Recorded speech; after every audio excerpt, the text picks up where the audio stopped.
Ladies and gentlemen, please welcome to the stage tonight's host, a class of 2003 member of the USA Fencing Hall of Fame and chair of the Hall of Fame Committee, Lee Shelley.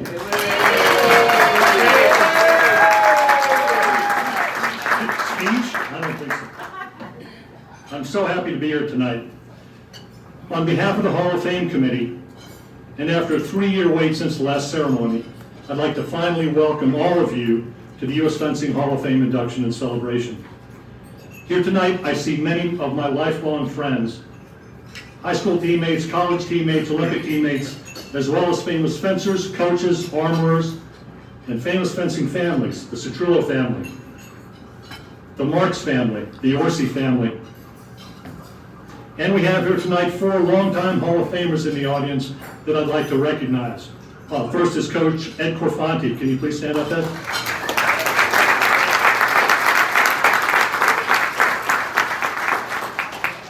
Armorer Ted Lee.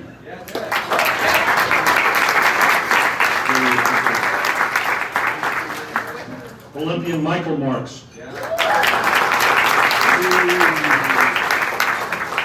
And Olympian George Mason. All the way back. Someone get George to stand up. The short guy in the back there. And we also have 3 members, I'm not sure that they're all here, of the USA Fencing Board of Directors. Don Alperstein, is he here? Not yet. Abdel Salem? Not yet. Not yet. Selena Kang. I want to thank all of the inductees for their patience and understanding as we navigated through the challenges of the pandemic to get to this point in time, to properly recognize your accomplishments, and to honor you in person. This is your time to be celebrated. I also want to thank a few people for their help and hard work this year to make this happen. First, the members of the Hall of Fame Committee, who all volunteered their time and excellent ideas, and who made my job enjoyable. Arnie Messing, Damian Layfeld, and Jennifer Oldham are not here tonight, but my thanks to them for their support.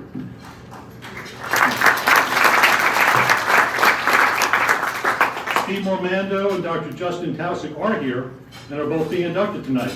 Thank you guys for all your help and advice. And thanks to our board liaison, Peter Burchard, for his support. Thank you, Peter.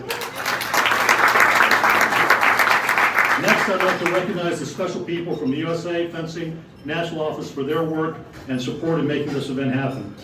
Please stand up when I call your name. Jack Gearhart, Interim CEO. Michael Aiken, National Events Coordinator. All the way in the back.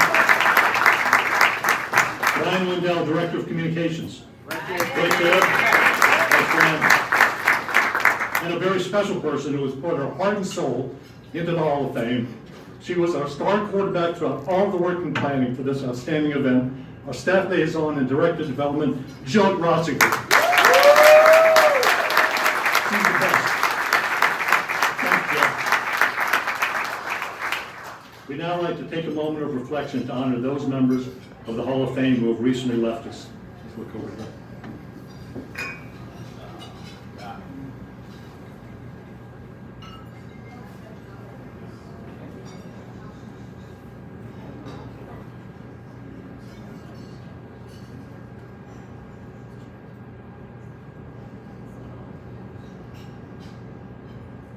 And we missed them all. Thank you very much. He died too. Oh, not after, not that, right?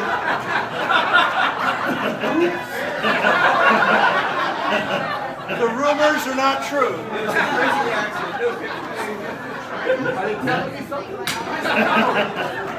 Now, it's my pleasure to introduce someone you all know to give a brief overview of the current state of USA Fencing. He is Vice President of the U.S. Fencing Foundation and a member of the Executive Committee of the FIE. He's also past President of USA Fencing.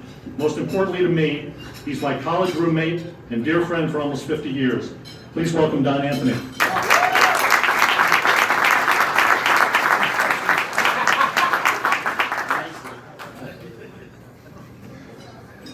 Thank you, Lee.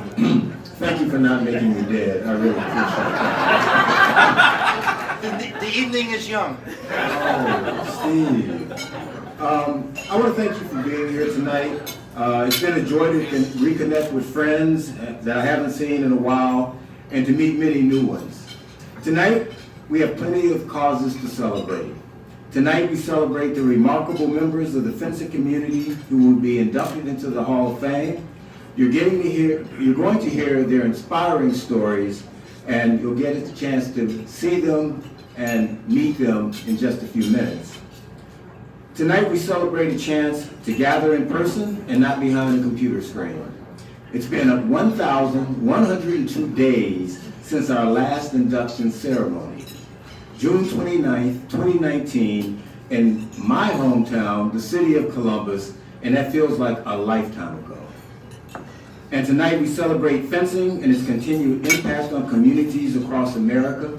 This Hall of Fame induction has returned from the pandemic in a big way, in a very big way. There are 2 classes being inducted, and it's time to recognize all of the great people who've been part of this great organization.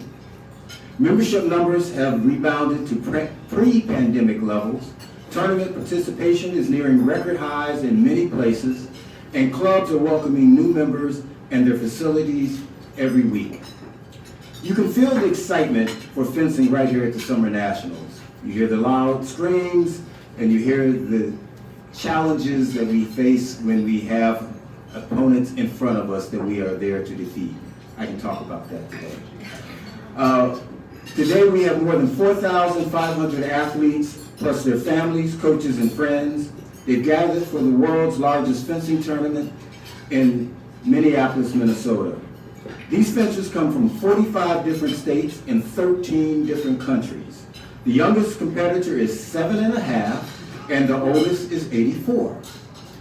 A total of 66 national titles are on the line here in Minneapolis, contested by fencers young and old from Y10 to Vet 80, or as a friend of mine told me, the Y90 category, and everything in between.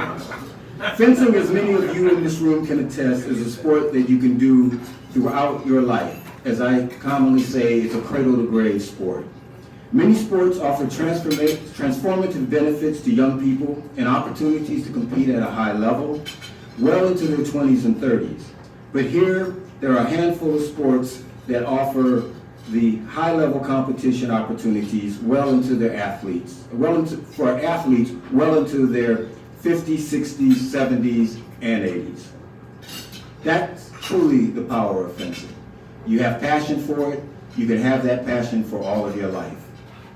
The fencers competing in Minneapolis have been working hard all season long to get here. They've trained at home and in their clubs. They've battled at local and regional tournaments. They've visualized their moments in the months and the years. Every triumphant scream you hear after a bout is an audible expression of that rewarding journey, or the agony of defeat. Some of our nation's fencers, the season continues after Minneapolis. But before I go there, I want to thank Curtis Fetchmeyer for the vision to support fencers at the exhibition for this exhibition at the City Center. One of our board directors, Lee Metcalf, had a vision, and Curtis, thank you for making that possible for us this fall.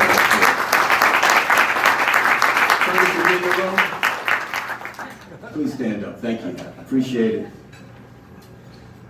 In just over a week, 25 of our best senior fencers will travel to Cairo, Egypt, for the World Fencing Championships. These elite athletes have been crisscrossing the world all season, representing Team USA, bringing home medals of every color. Just last month at the 2022 Pan American Senior Championships in Paraguay, Team USA topped the medal table with 15 total medals and 7 golds, including a gold for Alexander Macialis in men's foil and a sweep of all 4 golds in women's and men's saber. My weapon, I must have. The international competition doesn't end here. A few months after the Senior Worlds, our top veteran fencers will travel to Croatia for the Veteran World Championships. And if we look even further ahead on our calendar, we see the 2023 Junior and Cadet Worlds in Bulgaria, and the 2023 Pan American Games in Chile, and of course, for the icing on the cake, the 2024 Olympics in Paris. We're also excited to welcome the world when we host the Veteran World Championships in 2023. But I want to look even further ahead to the 2028 Olympics in Los Angeles. What will fencing look like 6 years from now as we prepare for the first Summer Olympics in the United States in 32 years? Many of you remember the games in Atlanta, Los Angeles, and Lake Placid. Many members of our fencing community do not. For a big percentage of our fencers, this will be the first U.S.-hosted Olympics in their lifetimes. What is this going to look like for them? So how do we make sure fencing is in the spotlight in Los Angeles? It starts on the Strip. There's a strong chance that many of the members of that 2028 Olympic team are competing right here in Minneapolis. Very strong chance. We must continue to support their growth and development through dynamic coaching, smart training, and plenty of high-level competitive opportunities. But we must also find new ways to welcome more people to fencing by making it easier to discover the sport, watch the sport, and try the sport. We have to make it more accessible to everyone. Thanks to the generous support of many of the people in this room, that's just what we're doing. Let's continue to unlock new doors to fencing so that when we gather again next year and the year after that, we'll have even more reasons to celebrate. And speaking of celebration, let's get on with the show. Thank you, John. Tonight, we celebrate a new chapter in the storied history of fencing in the United States. This is a story that has unfolded at local fencing clubs, regional and national tournaments, and the Olympic and Paralympic Games.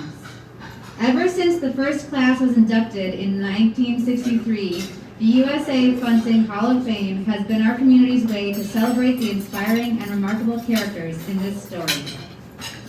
We begin tonight's ceremony with a member of the class of 2019, Yep, go ahead. Yep, I was so upset about Don being part of the in memoriam that I forgot to introduce someone. There's someone here tonight who's brand new to fencing, and we need to give him a warm welcome. Starting on August 16th, he'll be the new CEO of USA Fencing. Could you please join me in a warm welcome for Phil Andrews. Phil, please stand up.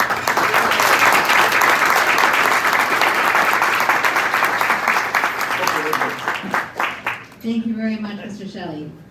We begin tonight's ceremony with a member of the class of 2019 who was unable to attend that year's induction, but thankfully is able to join us tonight to be honored among friends.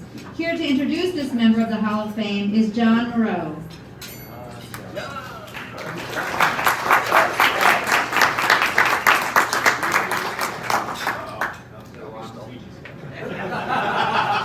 In memory of Bill Reed, right?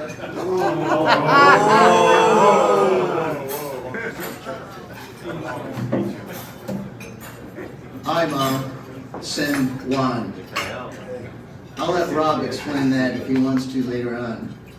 I'm not really used to speaking, so please bear with me. I was asked by Rob to introduce him at this ceremony, a task I feel uniquely qualified to do, since I've known him for over 40 years. Although I do question his sanity, because it could easily turn into a celebrity roast, knowing what I know. He's also specifically asked me not to list all of his accolades. He said it's in his bio, they can read it if they want. Rather, he wanted me to add some color to his accomplishments. Boy, talk about a palette to choose from. I don't know if Rob realizes it, but he was inadvertently responsible for my making the 1988 Olympic team. We attended a World Cup in Caracas, Venezuela. Quite possibly the worst competition I've ever been to. It started 3 hours late. Each round took forever to complete. To the point where it ended up being a 2-day competition. The second day I was paired with Rob in the repechage, and I was busy warming up for what I knew would be a very difficult bout. Rob had a habit of tweaking his weapons in between the competition, changing blades out, putting different handles on his weapons. And when I looked over him, seeing him sitting cross-legged on the floor in his sweats with these weapons apart, I go, Rob, you better start warming up. It's time for our bout. And he laughed and said, they're not going to start on time. While holding pieces of his weapon in both hands, Moreau stole, stripped or pieced, whatever. The look on his face was priceless. I was able to run up the score enough before he got warm that he couldn't catch up before time ran out. That victory allowed me to seal my spot in the 88 team. So, thank you, Rob. So, to continue with the coloring book, in April of 1979, I met a wet-nosed 17-year-old beginner who just arrived at the Pentathlon Olympic Training Center in San Antonio, Texas. He had an infectious smile, a twinkle in his eye, and an Olympic dream in his heart. He was a pretty good run swimmer, but a virtual beginner in fencing. That soon changed as he acquired new skills bouting with the strong épée fencing that was there at the time. I remember a bunch of us would often sneak into the Army fencing hall on weekends and fence for hours at night. That was his dedication to improvement, and improve he did. In 1988, he qualified both the pentathlon and fencing events, besides in that short 5 years afterwards, qualifying for 84.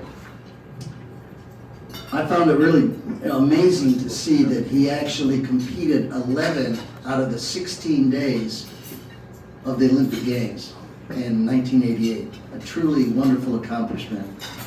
In 1989, he luckily beat his dashingly handsome opponent in the quarterfinals, moved through the semifinals, and won his first of 4 national championships in an exciting sudden death overtime bout with 2019 Hall of Fame member John Norma.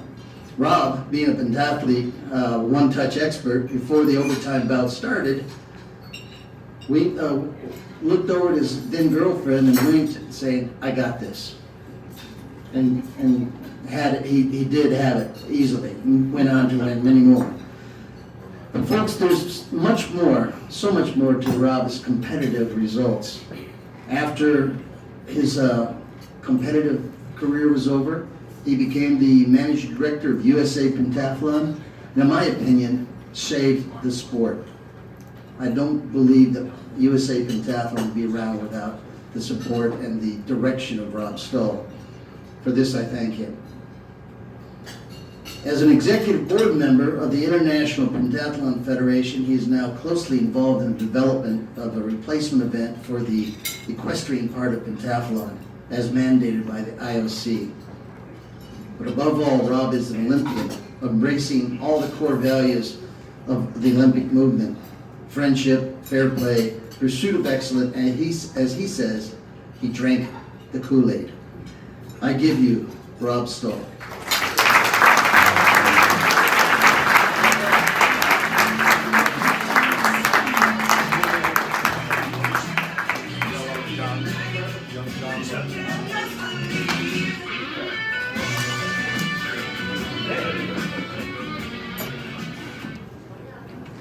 Well, I know that guy. Thank you, Johnny. I'll make this brief. Because Lee asked me to do that. I wouldn't be here if it wasn't for the generosity of the Hall of Fame committee allowing me to actually be here, be present tonight. So thank you so much for that. I'm here really to, well, the other thing I have to tell you, Lee, the only guy I ever met who finished 8th in the Tournament of Seven Nations. So it's a true story.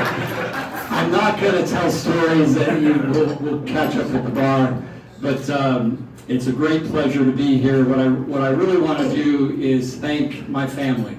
And by that I mean, first and foremost, of course, my brothers who helped me be here, my mom and dad who are no longer with us, but attended many of my events over the years and never missed an Olympics. But also my sporting family. So my fencing family, because without fencing I would never have been a pentathlete. Without pentathlon I wouldn't be Rob Stone. So I want to thank everyone for that, everyone in this room. My coaches over the years, this has been my life, 43 years. I'm now heavily involved in the international side.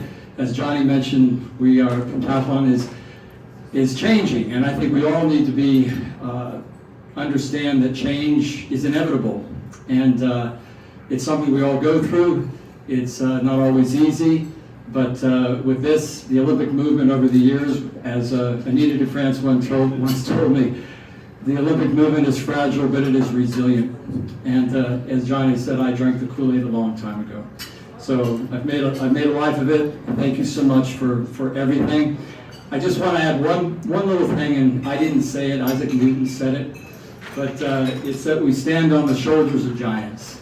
And as I've watched the success of fencing over the years from my competitive days, and even before I competed, in the days of Paul Pesci, and God bless him, I love that guy, my coaches and so forth. And Paul, it's worthy of note. Paul, he was calling folks that were close to him the day before he died. And, so his wife made appointments, with different people, and I was lucky enough to be one of those guys. And I sat in a chair in my living room expecting a 2 p.m. call. I sat there for about 5 hours. And the call came, and it was obviously Paul, but I was very, very surprised at at how weak his voice was. And he did leave us the next day. But, when you're talking to a guy that you know is the last time, and Don, by the way, you look really good for a dead guy. And yes, I borrowed that from my team. But Paul said there's three things. Actually, I said to him, there are three things. One is, what can they do to all of us? And if you want to know where these things came from, I'll tell you, but not here. What can they do to all of us? The answer is always no. Let's see, what can do it? And just in case. And so I will tell you the just in case, because it tells you the spirit of things. The just in case briefly is, Paul was never a religious man, and then I was working with him on his house, and he said something that was pretty devout and pretty religious. And I said, Paul, where'd that come from? He goes, Robbie, just in case. And then at the end of that, he said, you taught me, in a very weak voice, he said, you taught me something. And I said, what could I possibly teach you? And he said, you taught me just turn left. Well, back in the day, before 9/11, if you wanted to fly first class, you got on a plane and you turned left, right? So, and just sit in the first seat. And we did that very well. That's been the story of my life.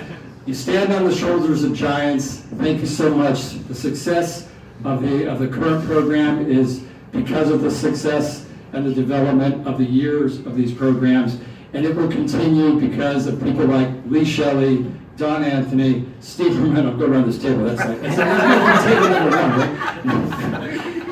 But it's because of giving back, and it's a delight to be here. Thank you so much. It's a great honor. Thank you. Thank you, Brad, and congratulations. If you please remain on the stage while we take a photograph.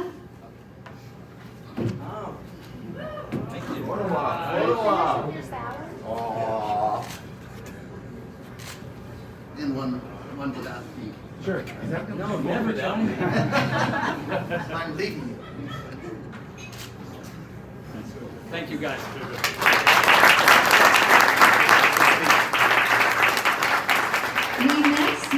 the class of 2020.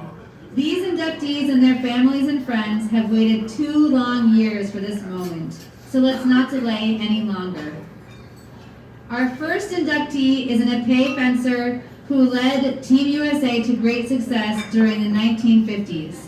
Here to introduce him is Simon Pitfield, founder and head coach of the Davis Fencing Academy and a national team coach for USA Pentathlon.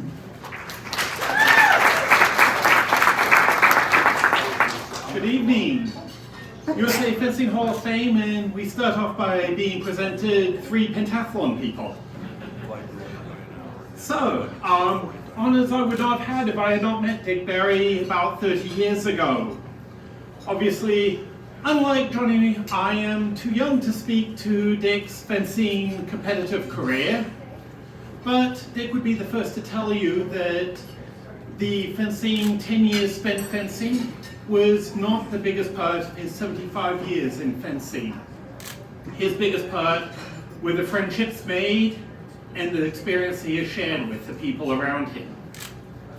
I've had the honor of meeting several of his students, friends, and teammates over the years.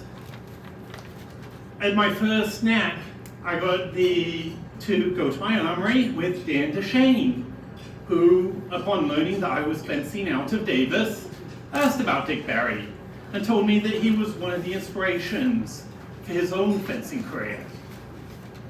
When I first opened the club, we had Ed Richards come up to visit with Dick and offer our first referee seminar at the Academy.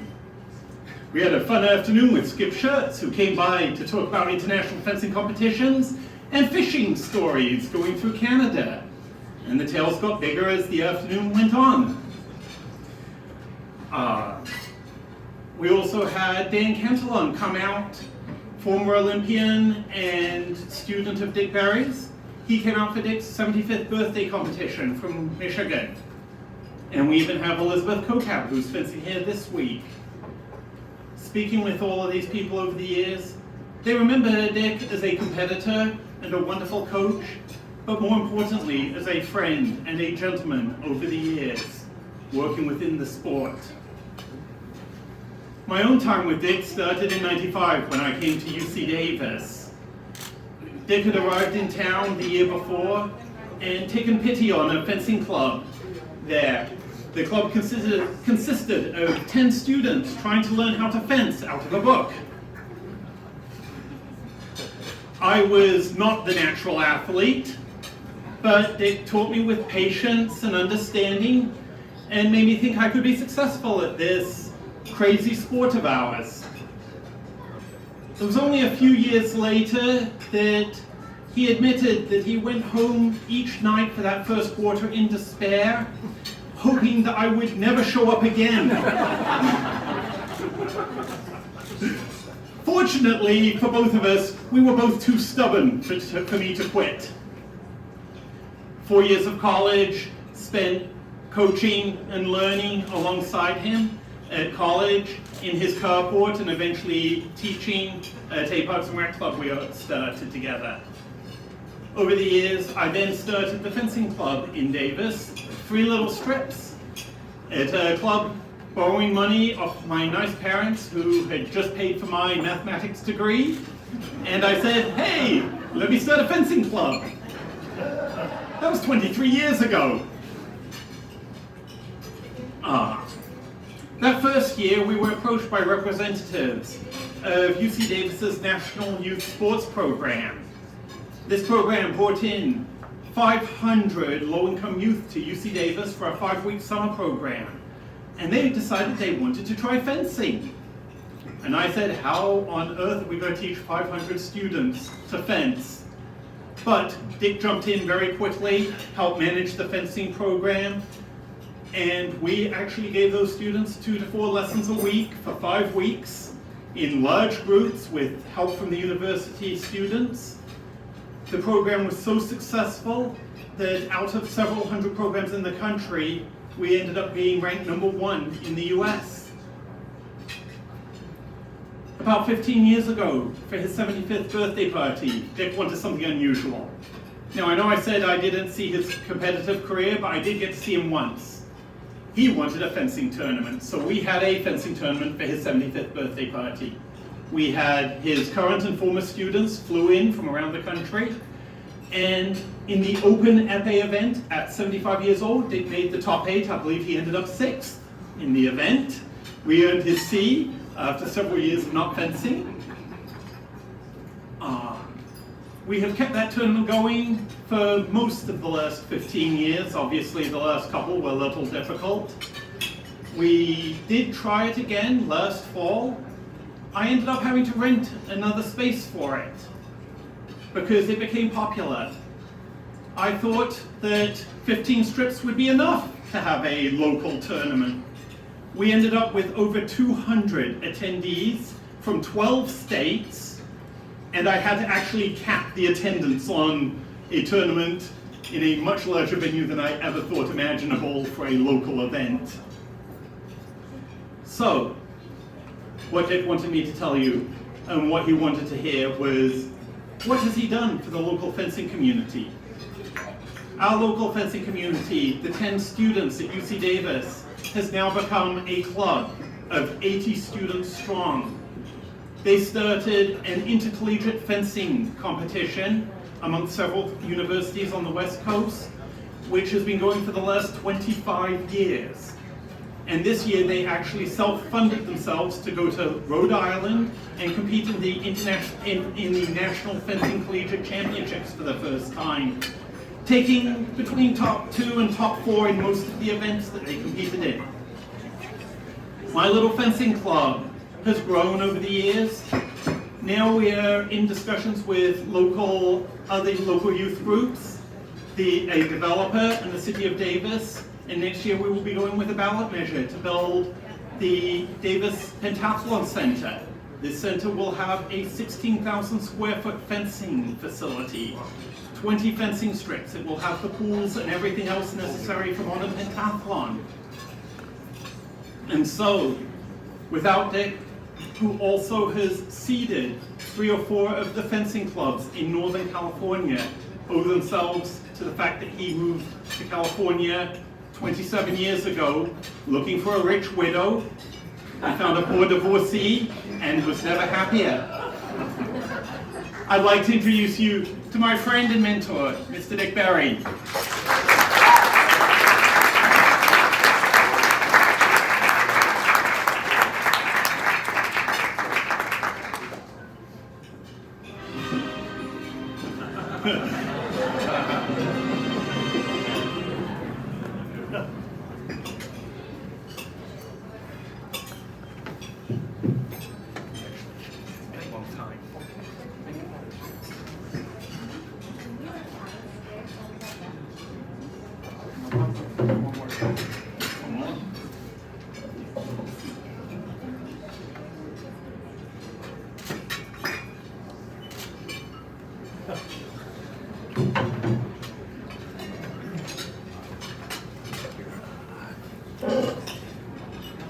Thank you, Simon, for those very kind words.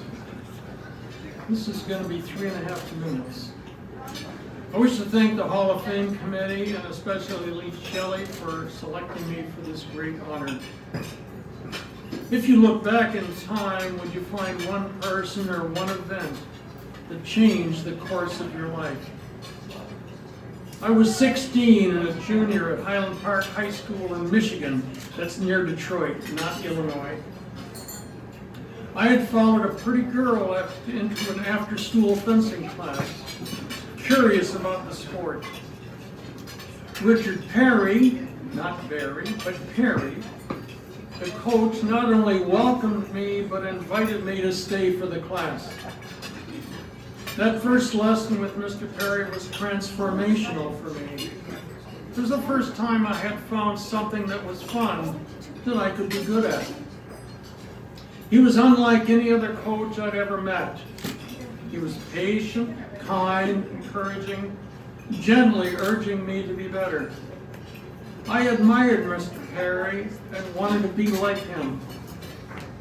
Mr. Perry showed me that I'd be good at fencing, His support continued to inspire me over the next 10 years. It propelled me into winning 2 individual and 3 team national championships. When I was released from the Navy in 1956, I called Mr. Perry and volunteered to be his epi coach for his University of Detroit team. He thought that I was the best tactician in the country and continued to encourage and support me.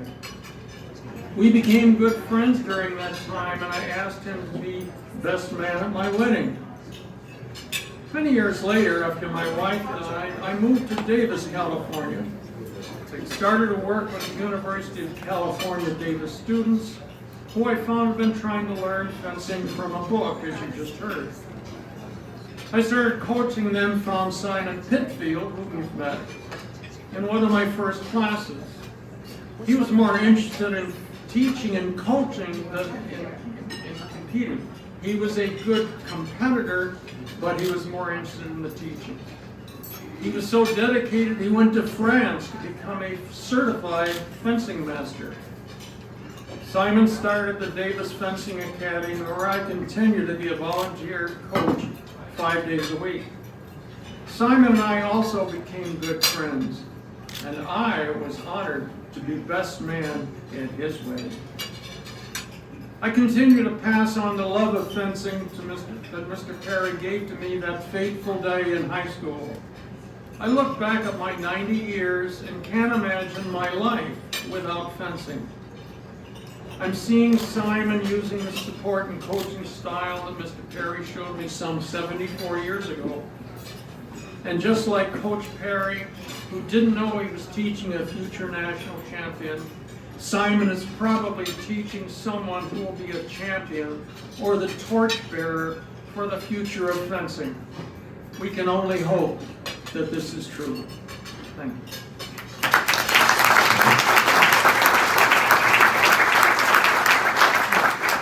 Our next inductee is considered one of the pioneers of fencing in the New York and New Jersey area.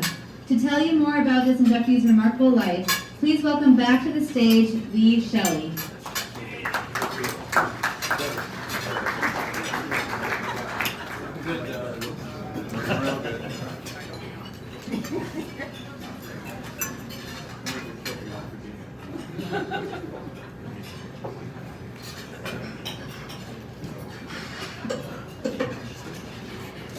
I'm here to tell you about Dr. Gerald I. Citrullo of Newark, New Jersey.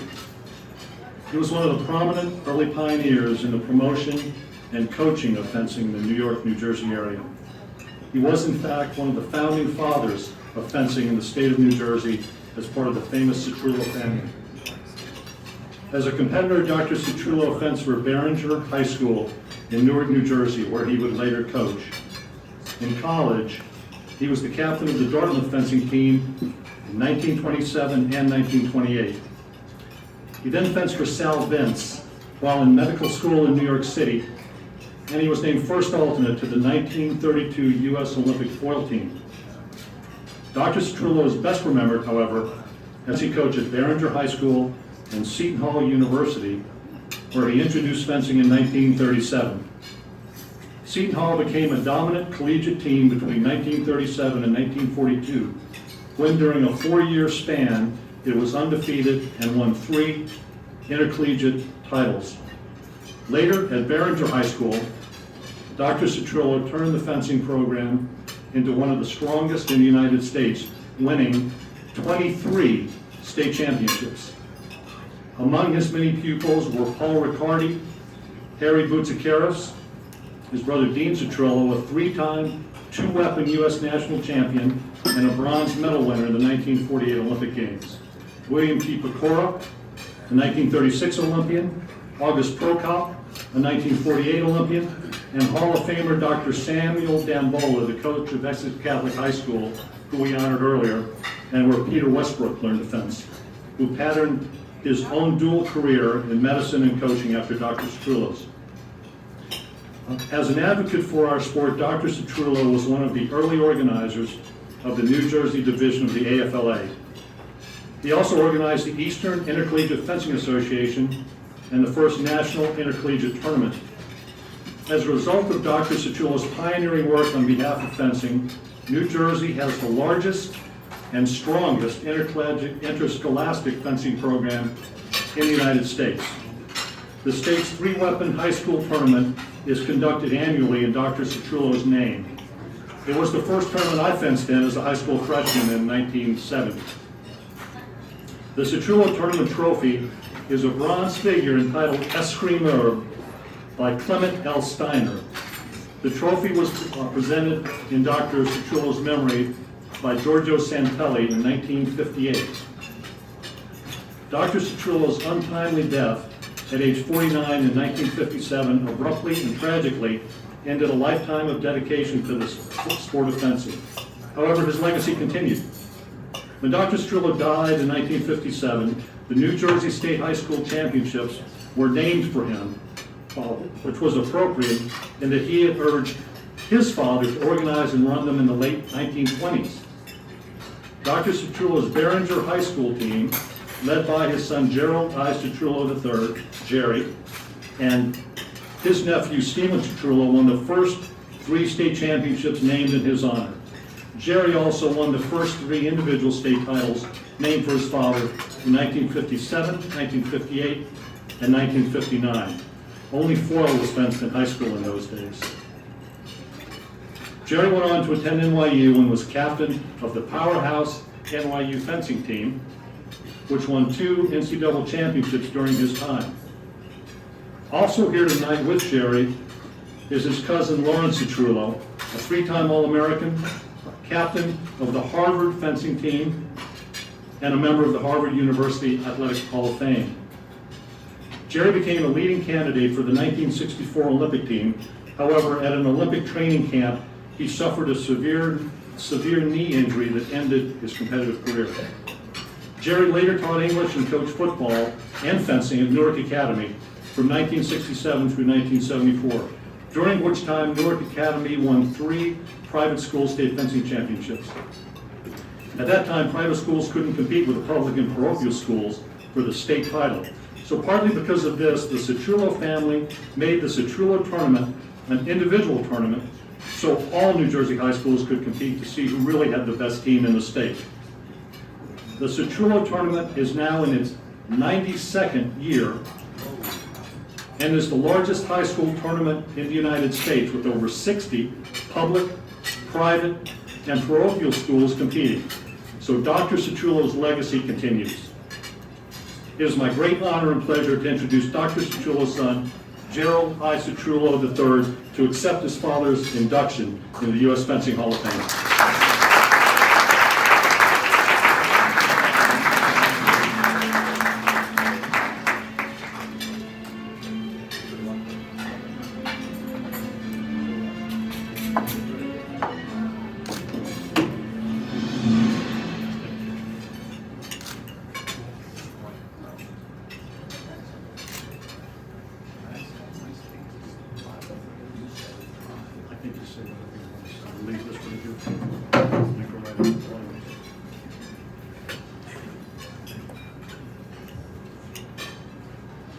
I had a number of conversations with Lee prior to coming up here, and we talked about all the things my father did, and he's told you a lot of what I would have said, but I'm going to read you parts of my speech.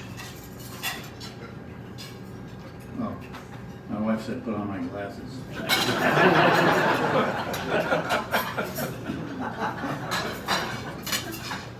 My father, Dr. Gerald I. Citrullo, MD, died on March 10th, 1957 of a heart attack at Idlewild Airport in New York upon returning from a Caribbean vacation.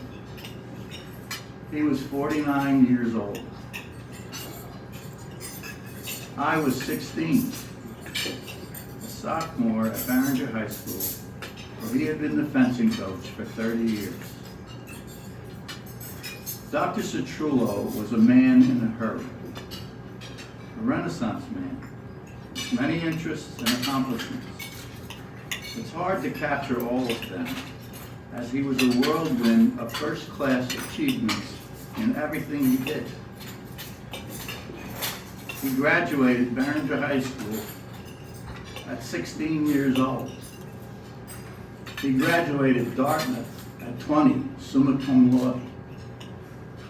He graduated from NYU Medical School in 1931 at 24 years of age.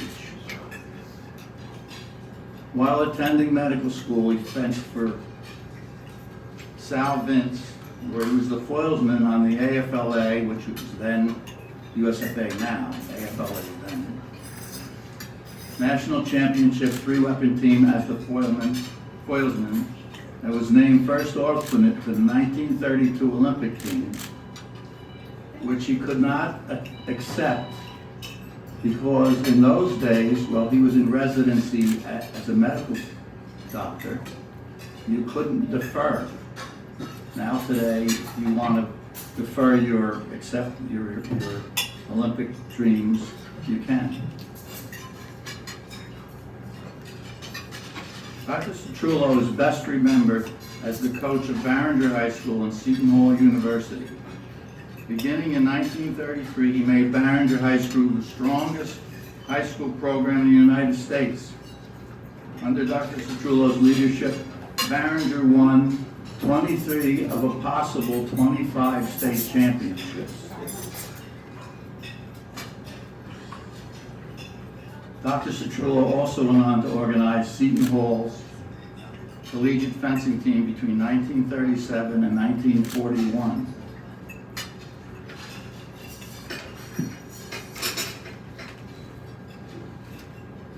Seton Hall was undefeated in 70 straight matches. Of the team's accomplishments, longtime Olympic coach Giorgio Santelli said, Dr. Gerald I. Citrullo has compiled a record unequaled in athletic history. After the 1941 season, fencing was suspended because of World War II. And Dr. Citrullo and the other members of his team became members of a different team. Dr. Citrullo was commissioned as a captain in the U.S. Army Medical Corps. At his death in 1957, New Jersey High School Coaches Association named the state championship the Dr. Gerald I. Citrullo Memorial Championship in his honor. The event remains the state's most inclusive high school tournament and continues to be conducted annually in Dr. Citrullo's name, although it is no longer the New Jersey State Championship. It is the largest, oldest high school championship in the country, possibly the world. But Dr. Citrullo was not just the winningest coach of all time.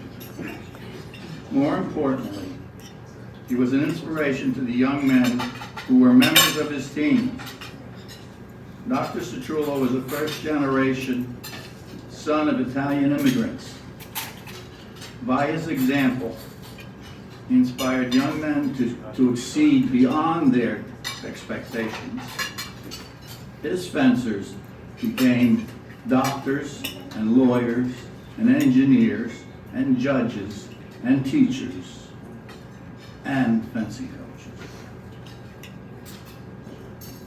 In pro football, the pundits on TV always tell about the coaching trees of Andy Reid and Bill Belichick.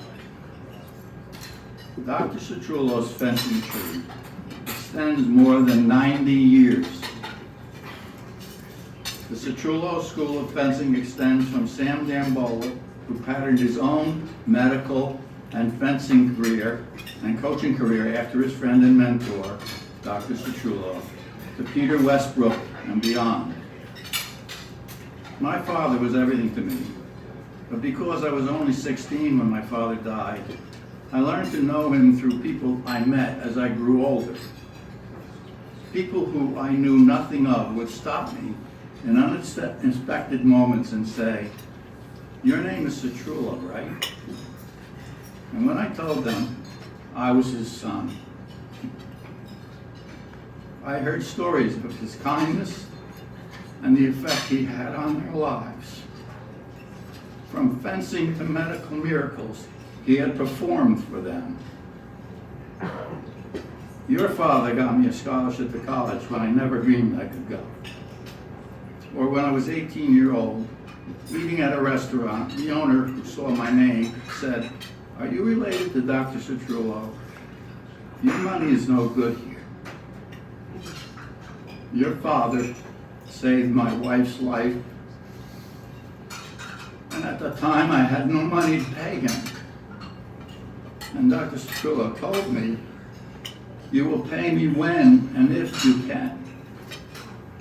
You, my good boy, can eat here anytime, and you'll never pay a cent." At the risk of boring you, I'd like to tell you one more of my favorite stories involving my father. While he was still alive, a farmer who couldn't pay him brought a lamb to our house for payment for his services. It came on a Sunday, so we named the lamb Sunday.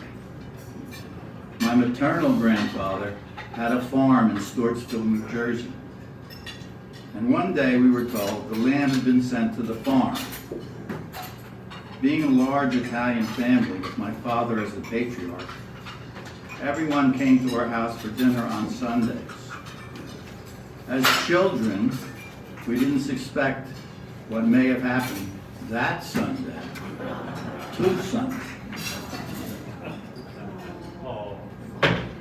In order to be considered for an honor such as the one my father is receiving tonight, one needs to have an advocate, someone who will do the legwork to have a possible inductee placed in nomination. My first cousin, more a brother than a cousin, Lawrence Citrullo, was the force behind the effort to have my father finally recognized for this long-deserved honor. The entire Citrullo family owes him a debt of gratitude. I would also like to thank Lee Shelley, the chairman of the selection committee, for his invaluable help in seeing to it that we met all the criteria for having Dr. Citrullo placed in nomination. His help and support is greatly appreciated by the Citrullo family.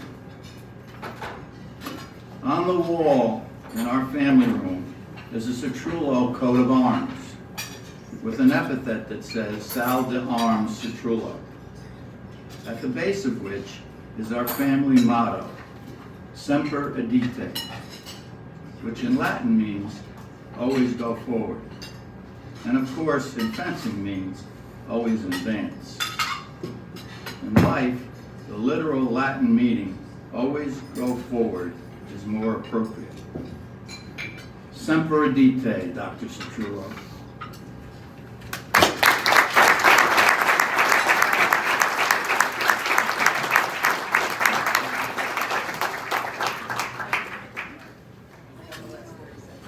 Our next inductee was an influential fencing coach who launched the careers of many successful fencers, including the one who has the honor of inducting him tonight. Please welcome back to the stage, Lee Shelley. I apologize, ladies and gentlemen, we had a little technical difficulty. Our next inductee is a 3-time Olympian in Sabre. To introduce him and to tell you more, please welcome back to the stage, Don Anthony Jr.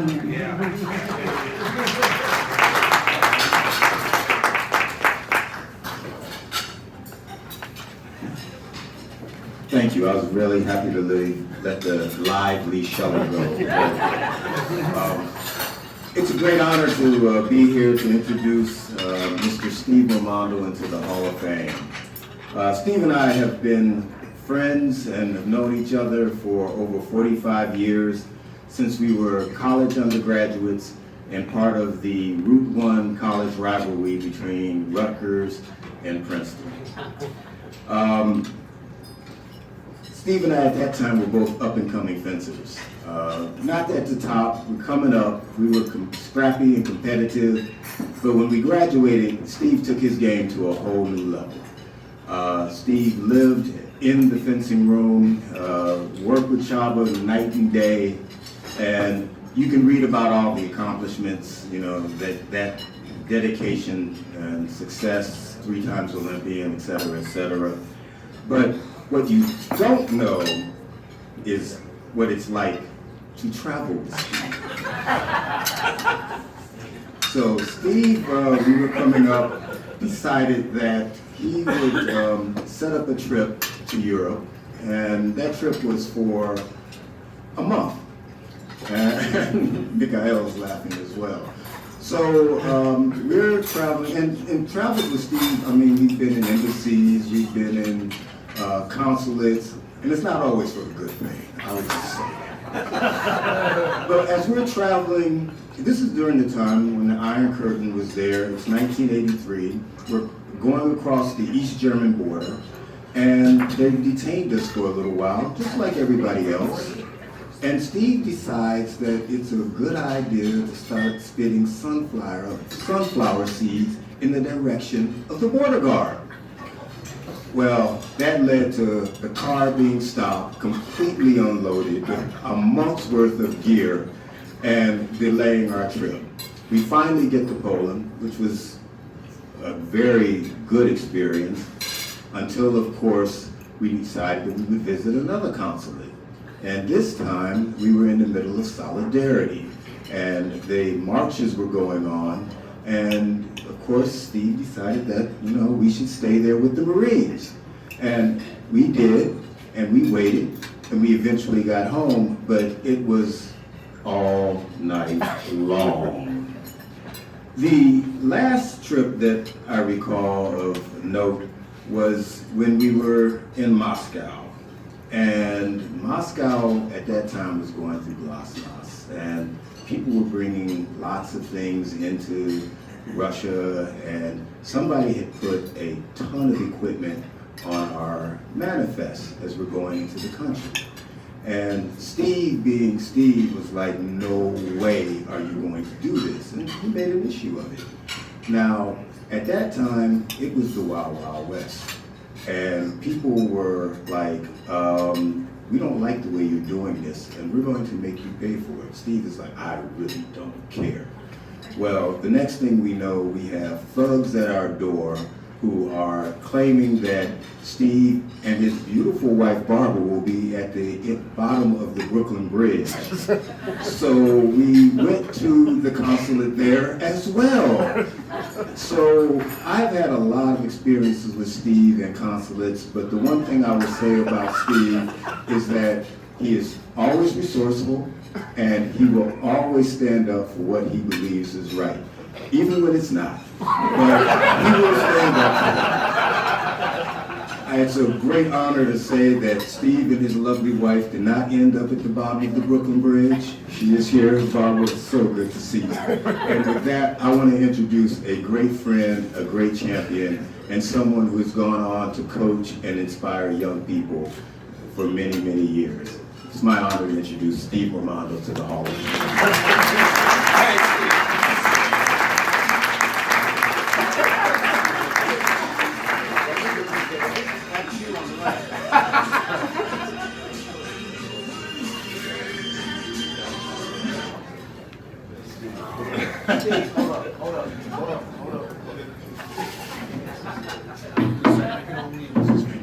Oh, thank you.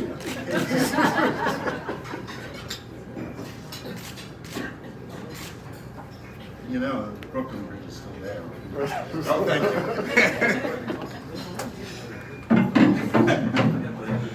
Okay, it's not often you get put in the Hall of Fame by a dead guy.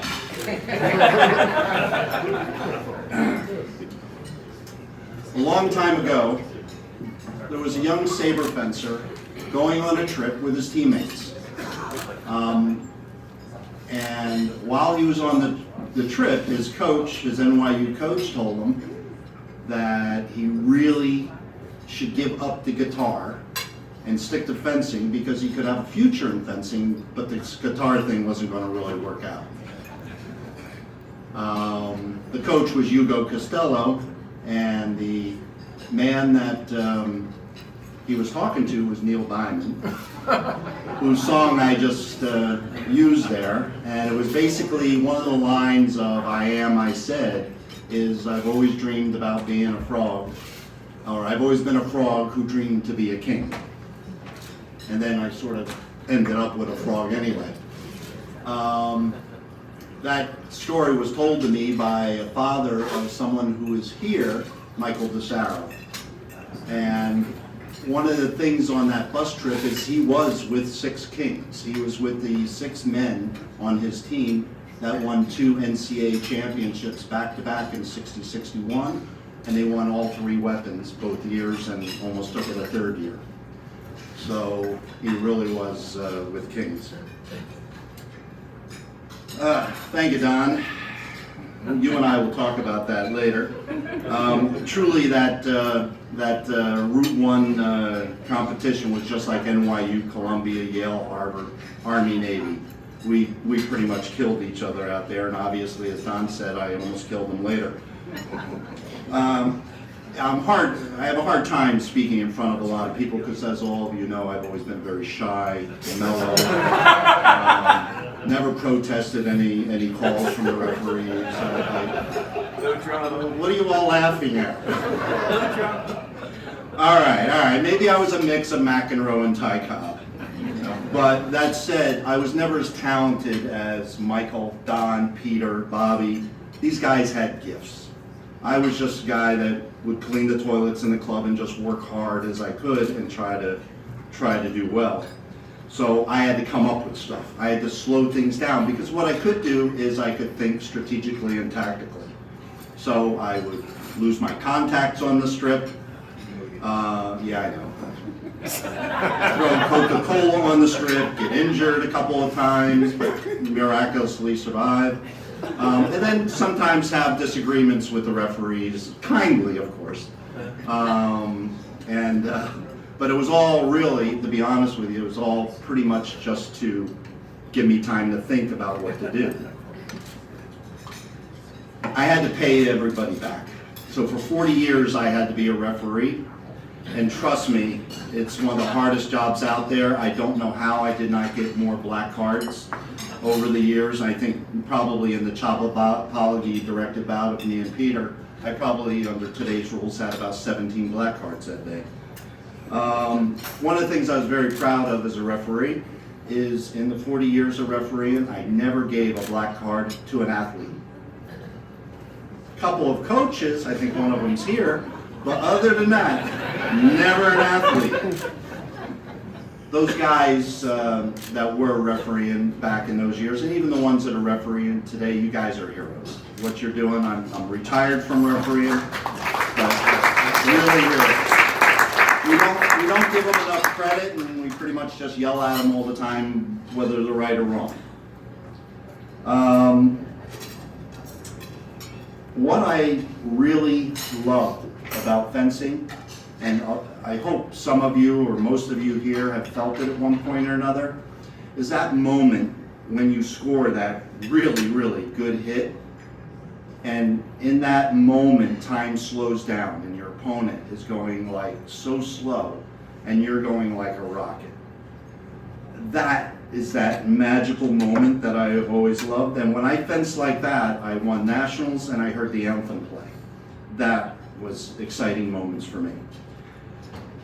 The 3 things that I love most of all about my career in fencing, the fencing was okay, other than what I just talked about. But walking in LA in the opening ceremony through that tunnel, and a number of you were with me on that trip, it just blew us away. We were like transistors that we could do nothing but smile and walk around. I don't even remember going around the circle there. Later on I did, because we carried funny signs, hey mom, San Juan, etc. But that was special. Obviously here in the anthem play, the few times that it did for me, that was special. But most of all, it wasn't those things. It was being on a team with the guys that I was on that team with Peter, Mikey, Bobby, Don. That was the thing that really made it for me. You could wake me up 20 years from now and say, hey Steve, we got to go fence the Cubans or the Russians or the New York Athletic Club, sorry guys. And I guarantee you I'd bring you 3 victories.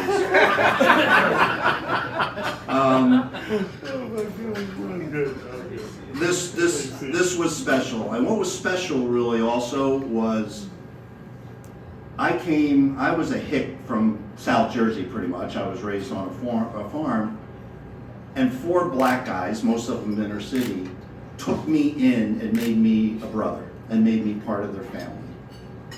That was an incredible experience. And quite honestly, quite a culture shock. Nothing about you, bro. What about you, bro? Sorry, in joke. Maybe that'll be at the bar later on. Now that I'm on the committee, I realize how much time and care goes into getting it right. And Lee, obviously, the work that you've been done and the work that the committee's done before Justin and I joined has been absolutely incredible. I'm extremely proud to be inducted and stand with giants like George Cowman, Dan Buchans, Joe Levis, Giorgio Santelli, Chizar, Janice Lee, Peter, Mike, and Bobby. And of course, my coach, George Chava Eltesh. And briefly just to thank all my coaches, because I have a lot of them. There was a name for me I mentioned earlier, but I won't do it in front of you, and especially I won't do it on TV. I was a fencing, you got it. If it was lessons, I would take lessons from anyone. So I started with Brian Harper in Florida. I went to Charlie Bosco in Bricktown after sort of crashing my helicopter off the Jersey coast. From there, I went to A. John Geraci at Rutgers.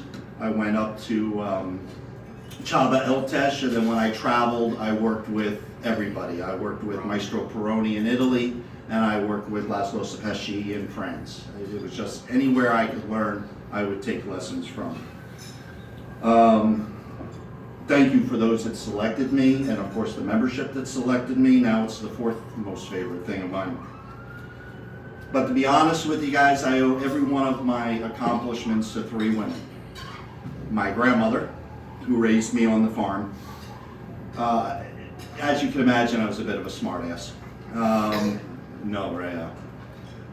Anytime I would do something like this, my grandmother had a method of sort of curing that habit. And one of them was with a broom if it came my way, or a pot came my way. My reflexes were developed at a very early age.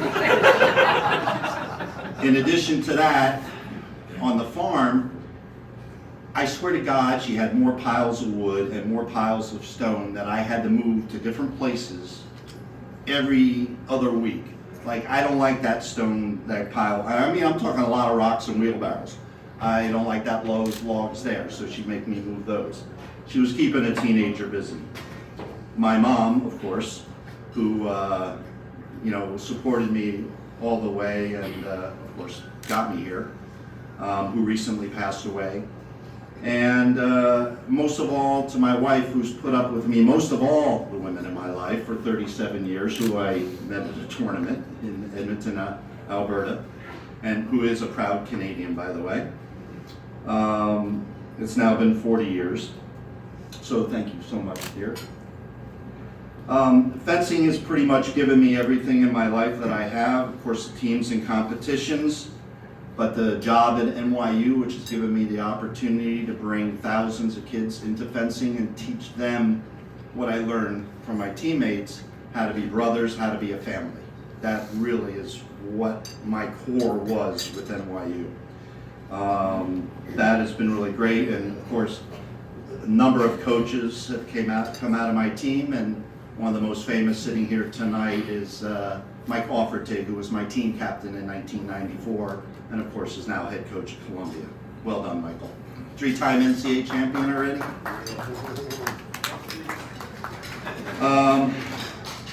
So I've been doing that for 42 years, but obviously for most of it I didn't get paid very much, so I started a business. Also started at National selling swords and videos. A lot of you bought them from me years ago, and that sort of went on and on and on. And of course, the fencing trip took me to Edmonton, Alberta to meet Barb. Years ago, I think it was 1983, Hall of Famer and Olympic bronze medalist George Worth gave me my first and only real job. Got it. I was a life insurance salesman for Phoenix Mutual. The 70s were not a good time to stay in the military. and I didn't want to shovel the south bend end of a northbound horse for my grandmother. So I started selling insurance. After a few months, I went to my manager and asked, I wanted to take 6 weeks off to go to the Nationals, the Pan Ams, and the World Championships. He said, well, how much do you like selling insurance? He looked at my face, and within about 5 minutes, I had a stapler and a check.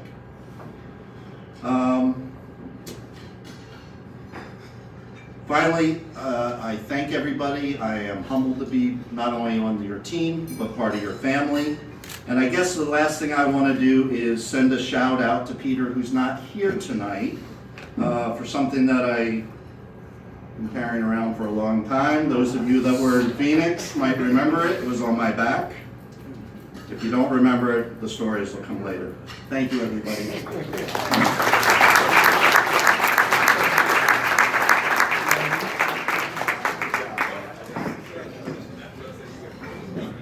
Our next inductee is a 3-time Olympian saver. To introduce him and tell you more, please welcome back to the stage Don Anthony Jr. Excuse me, I'm sorry, you guys.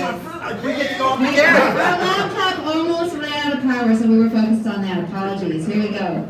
Our next inductee was an influential fencing coach who launched the careers of many successful fencers, including the one who is the honor of induction him tonight. Please welcome back to the stage, Lee Shelley.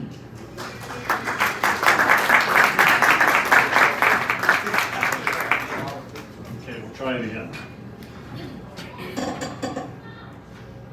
I'm here to tell you about Tony Orsi. Tony was an influential fencing coach trained as a young fencer by the legendary Olympic gold medalist and Hall of Famer Giorgio Santelli. In 1967, Tony opened his own private fencing club in Rutherford, New Jersey, and with the blessing of Giorgio, called it the Santelli Fencing Academy. During its time, it was the only full-time fencing club in New Jersey. Tony's motto for his club was, where young champions get their start and coaches get results. Tony coached many young fencers who became high school state champions, nationally ranked fencers, national champions, Olympians, and Hall of Famers, including my clubmate and Hall of Famer Donna Stone. Successful high school coaches such as Hall of Famer Dr. Sam Dambola from Essex Catholic, who we honored earlier tonight, Robert Titus from Ramapo High School, Charlie Bosco from Southern Jersey, and others would bring the fencers to train and bout for free at Tony's club. Tony was my first coach. He trained me for years, and he literally changed my life. Although he was a classically trained fencer, as a coach he had a unique approach. He wanted his students to have the freedom to develop their own personal style. His philosophy was simply, you can fence however you want to fence, as long as you know what you're doing and where your point is at all times.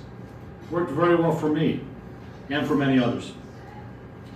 Santelli's was a busy club during those years, and it was a unique place to fence. The fencing strips were on the second floor of the building.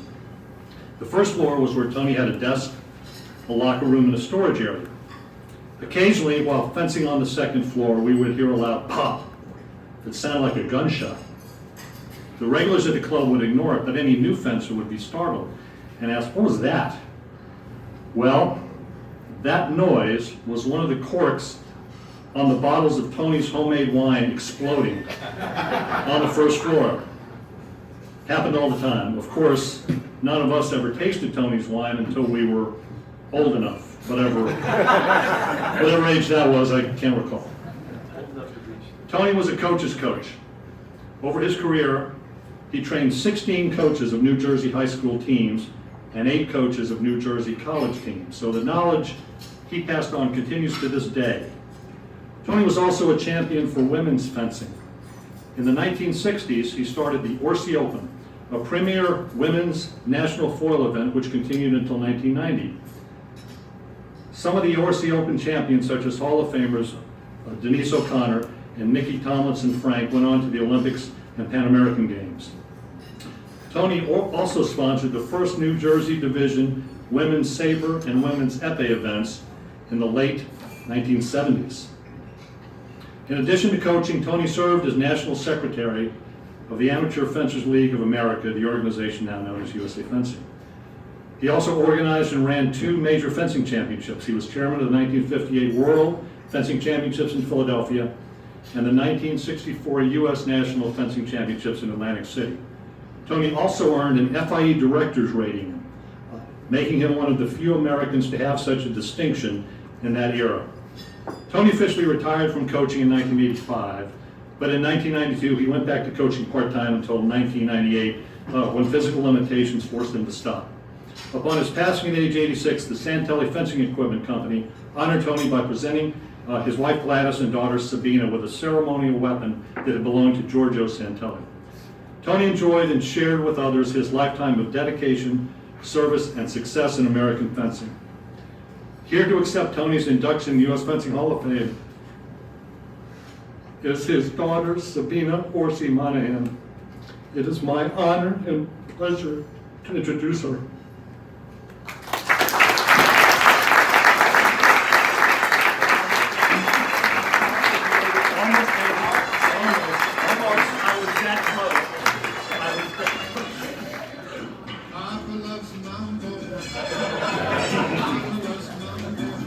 As it should be. I almost made it.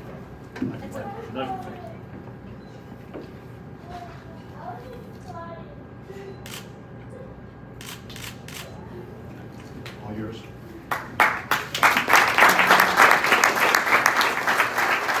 Hi, good evening. This is heavier than I thought. It is a great honor to accept my father's award. Naturally, I wish he were here. I would like to think that he would, of course, thank you all and comment on how we all came together over these last years of struggling with pandemic and fencing with masks under our masks. We made it and we're celebrating together, so it's a good thing. And we're celebrating a fencing family. So, for those who don't know, it's just me. I'm an only child, but I never felt lonely, if you will. Within the fencing community, I always felt welcomed. It was great growing up. All the relationships, and I saw that my father was my father, but he was also a father or even a secondary father to a lot of his students and to people that knew him. He was a mentor, somebody to go to that they could confide in. He was that person that they felt safe with. And then I came along and I got a heck of a lot of free lessons from that. So it was great. You know, my coach is here, Roger Cummings, and I learned a lot, sort of like with Jerry, with learning about my father after he had passed, with his students coming to me and other people coming to me from back in the day. And I remember you when you were this tall, that sort of thing. That was something I experienced also. So with all these relationships, the emotion behind it, the feeling, how it just interweaves with your life, and fencing being life, was lessons that I picked up on with my father. Speaking of lessons, I had one lesson with my father, and everything I did was wrong. Everything. I remember I was down at the club, and he was like, Gladys, my mom, you know, she's not ready yet. She's not ready yet. I'm gonna pass her off to Al. And my uncle Al, and speaking of relationships, he wasn't truly my uncle, but Alphonse Sully, was a great coach in New Jersey in his own right. And I swear I tortured that man so much, and I felt so bad. But it's just great to be a part of that and to see that. So I know most definitely my father would be very thankful for the people that helped me along my journey, because it was also like a paying back, if you will, for and honoring his relationship with with people such like as Roger, Lee. So getting back to all those warm and fuzzy memories, I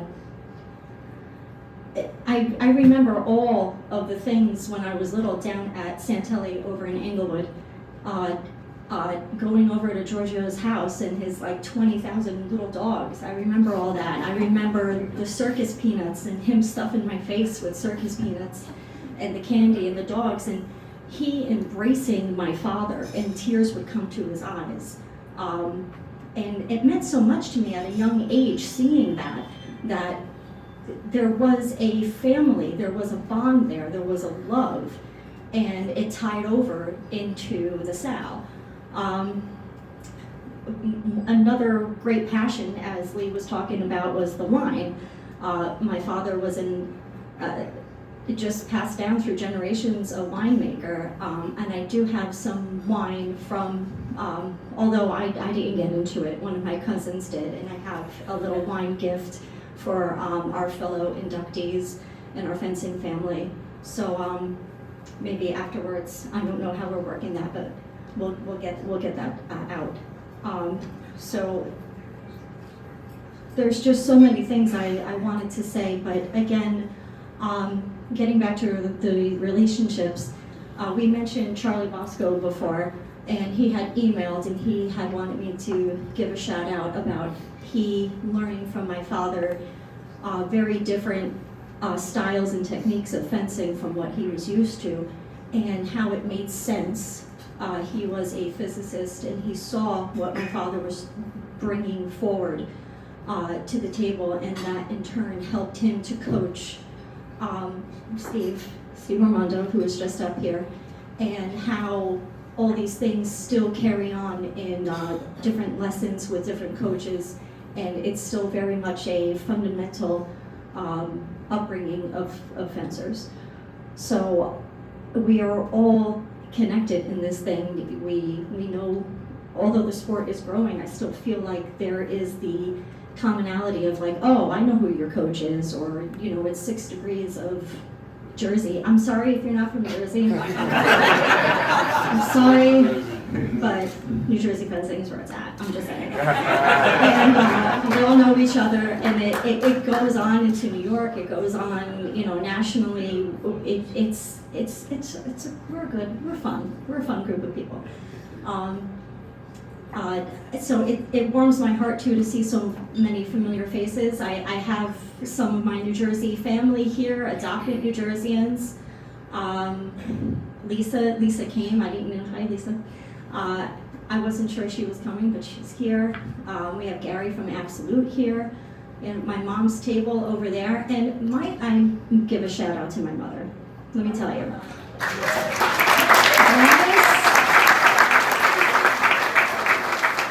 She's probably in a puddle of tears there, but Gladys Berardi Orsi, continues on my father's legacy as well.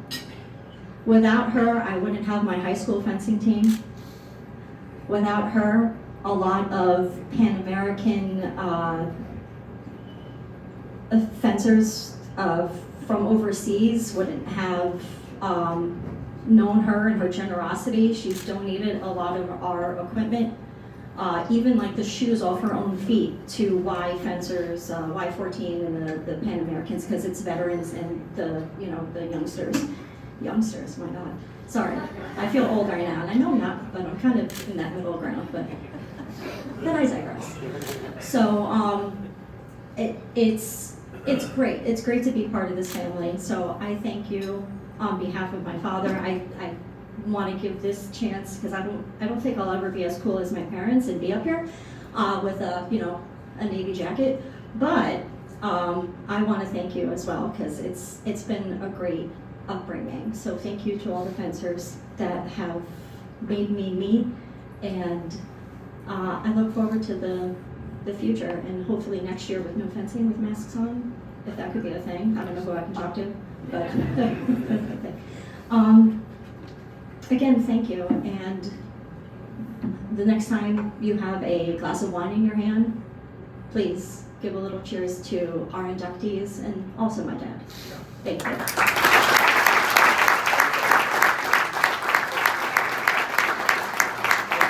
Our next inductee has found success both as a saber fencer and now as the men's saber national coach for Team USA. Here to introduce this honoree and accept the honor on his behalf, please welcome the head coach of men's and women's fencing at Columbia University, Michael Aufertig.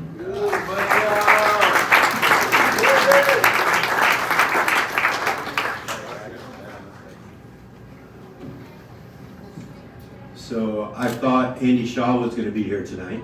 So I was trying to, and also Steve Ramondo, my coach, normally wears these floral things, but this is where we are.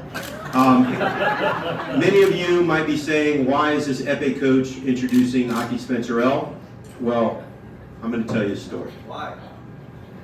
So Aki was a rising star at the age of 12 in baseball. Now that year, one of his baseball coaches, by the name of Susan, was dating an individual named Peter Westbrook. So she approached Aki's mom and mentioned to her that her boyfriend at the time was starting a foundation to teach kids fencing. Now Aki didn't even know what fencing was. His idol at the time was Darryl Strawberry. But Aki's mom knew that baseball was only a sport for 3 months during the year, but fencing, she heard, was a sport that would last for the full year. So she signed Aki up for fencing. Now during the first year, Aki really wasn't in love with fencing. He was put together with this Ukrainian coach, didn't speak much English, yelled a lot at him. But later, Yuri and Aki would have this great bond that still lasts today. But Aki really became fond of fencing because of his many friends from the foundation, being Aaron Smart, Keith Smart, Rashawn Greenhouse, and many more.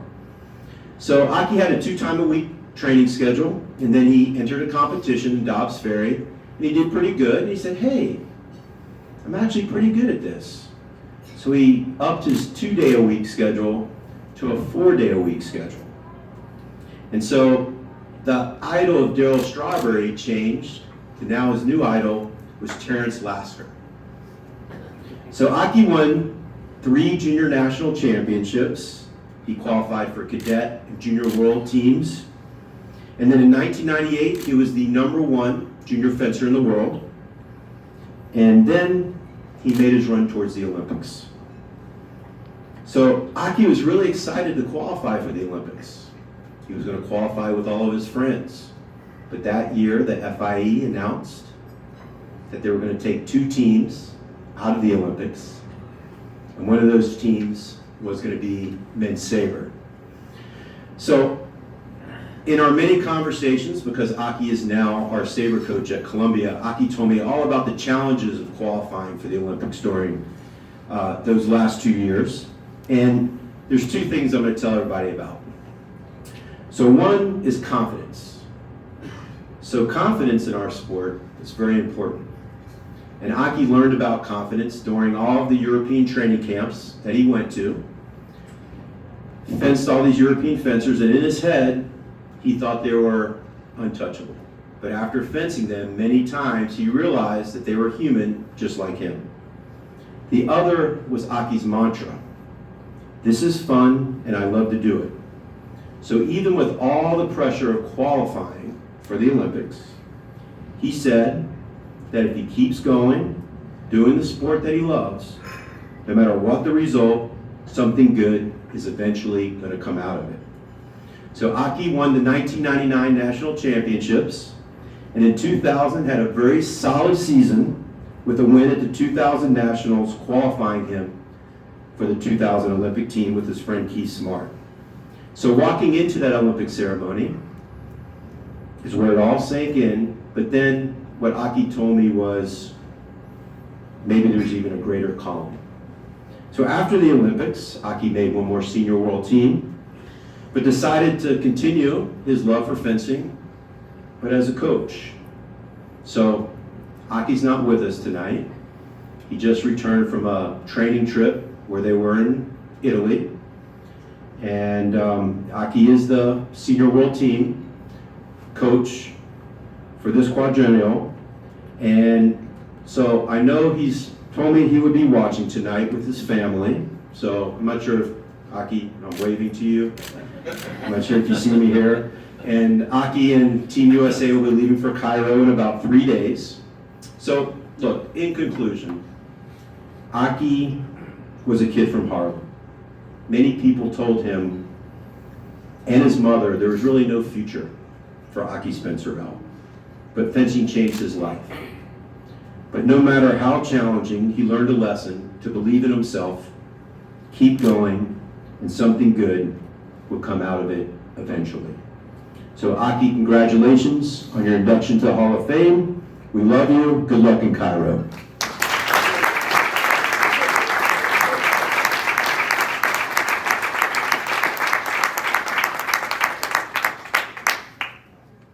Our final class of 2020 inductee turned his successful career as an épée fencer into a successful career in sports performance. To introduce him, please welcome back to the stage, Lee Shelley.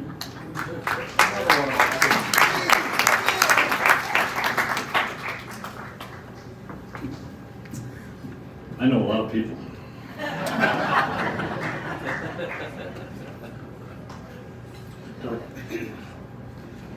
Dr. Justin Tausig recently reminded me that when I first met him at Sal Santelli, New Jersey in the mid-1980s, he was just called Justin.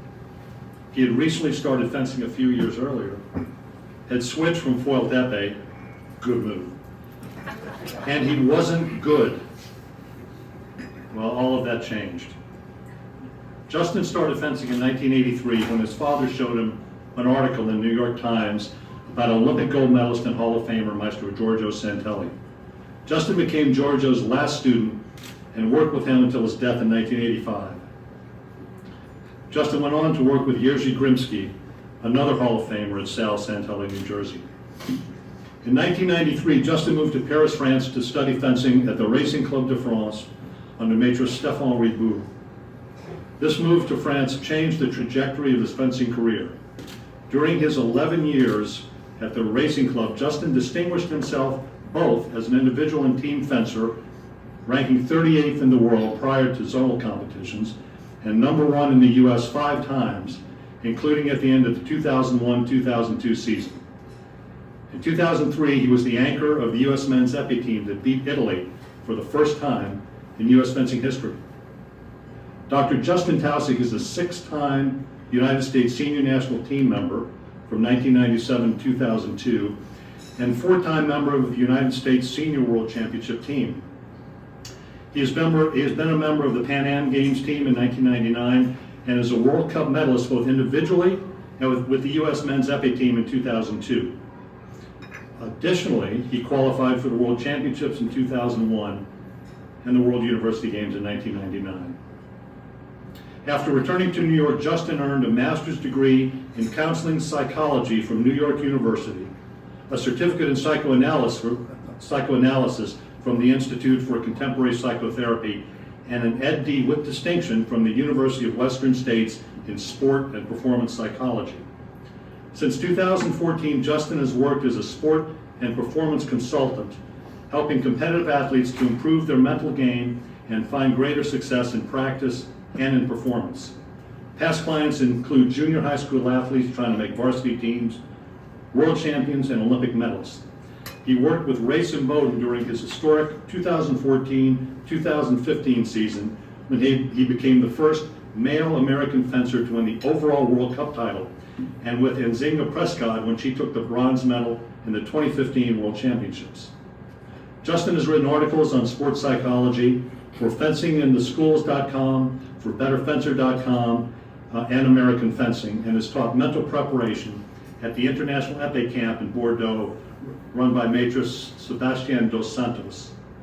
For induction in the U.S. Fencing Hall of Fame, it is my honor and pleasure to introduce my friend, the last student of Giorgio Santelli, Dr. Justin Tausig.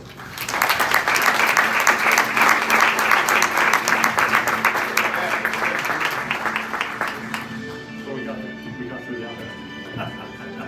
Congratulations. Let's do a picture.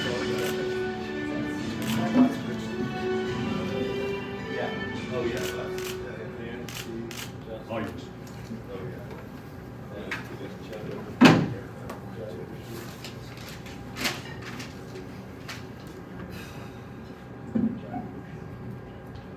Everything that's good in my life comes from fencing. My wife, my children, my profession, all of it. And for me, fencing comes from Giorgio Santelli, the greatest man I ever met. So I owe him a debt that I can never repay. Thanks. Giorgio was a second father to me, and I treasured the time that we spent together. He was strict, but he never said one unkind word to me. His teaching didn't come from a place of insecurity or frustration or anger, nor did he seek at any time to control or dominate me. His teaching came from a place of love. He was focused on what I could learn, never on what he could teach or what he felt like teaching that day.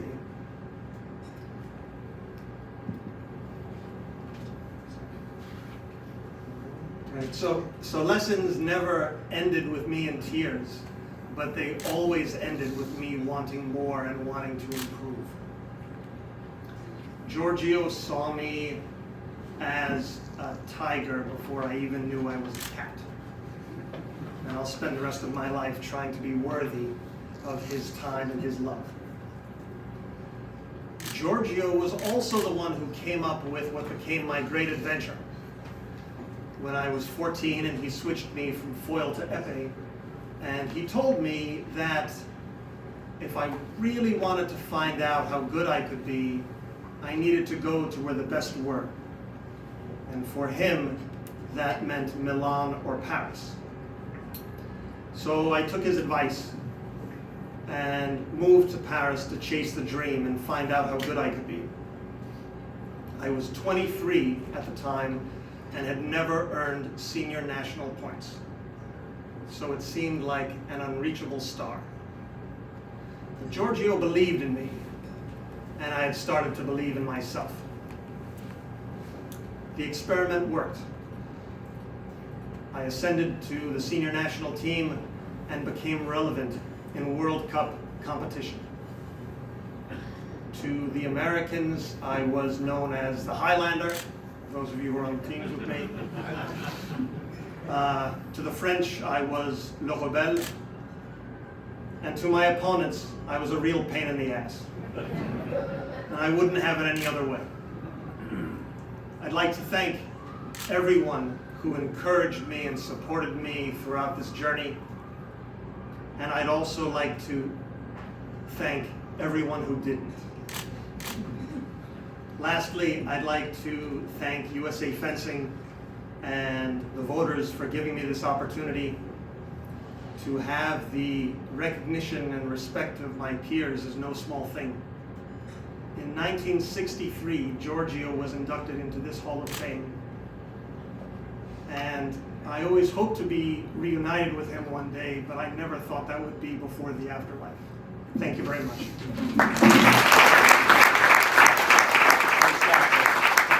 Congratulations to all of our class of 2020 honorees and their loved ones. Please make your way back to the stage for a photo and know that you represent the best the fencing world has to offer. Your contributions to this sport will be forever remembered. Are we doing with these things? What are we doing? Yeah. Plaques, no plaques. Out of the light. Hey, Shorty. Where'd the other, did they leave? That's fine. Barry's coming up. You need more room? Yeah, well, if you don't mind, that's fine. I'm going back. 93 was before Michael. It was the year that, yeah. Hello, Mr. Barry. How you doing, Coach? Congratulations to you. Okay, maybe I can stand in front of this. There we go. Now, get a little closer together. That's okay. I shower. We can get come close. All right. All right, there we go. Squeeze in tight, because this is the only ones I've got. There we go. All right, perfect. Any tighter, we're going to have children. Get the big one standing right.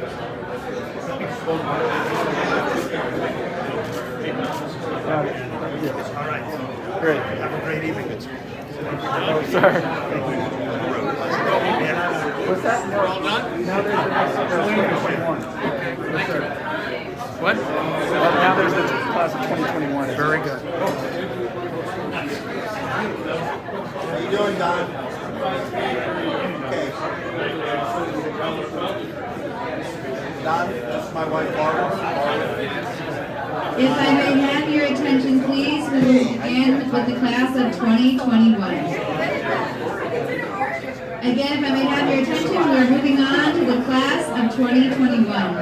A group of 5 individuals who left an indelible mark on the growth and success of fencing in the United States. So, we'll be talking, reaching out. Once again, if I may have your attention, please, we will move on to the class of 2021. A group of 5 individuals who left an indelible mark on the growth and success of fencing in the United States. Our first inductee started fencing later in life, but has more than made up for lost time. Here to tell you more is another successful veteran saber fencer, Judge Victor Bianchini.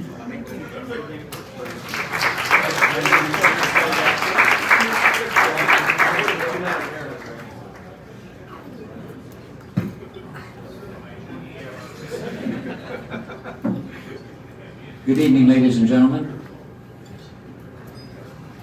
Order in the court.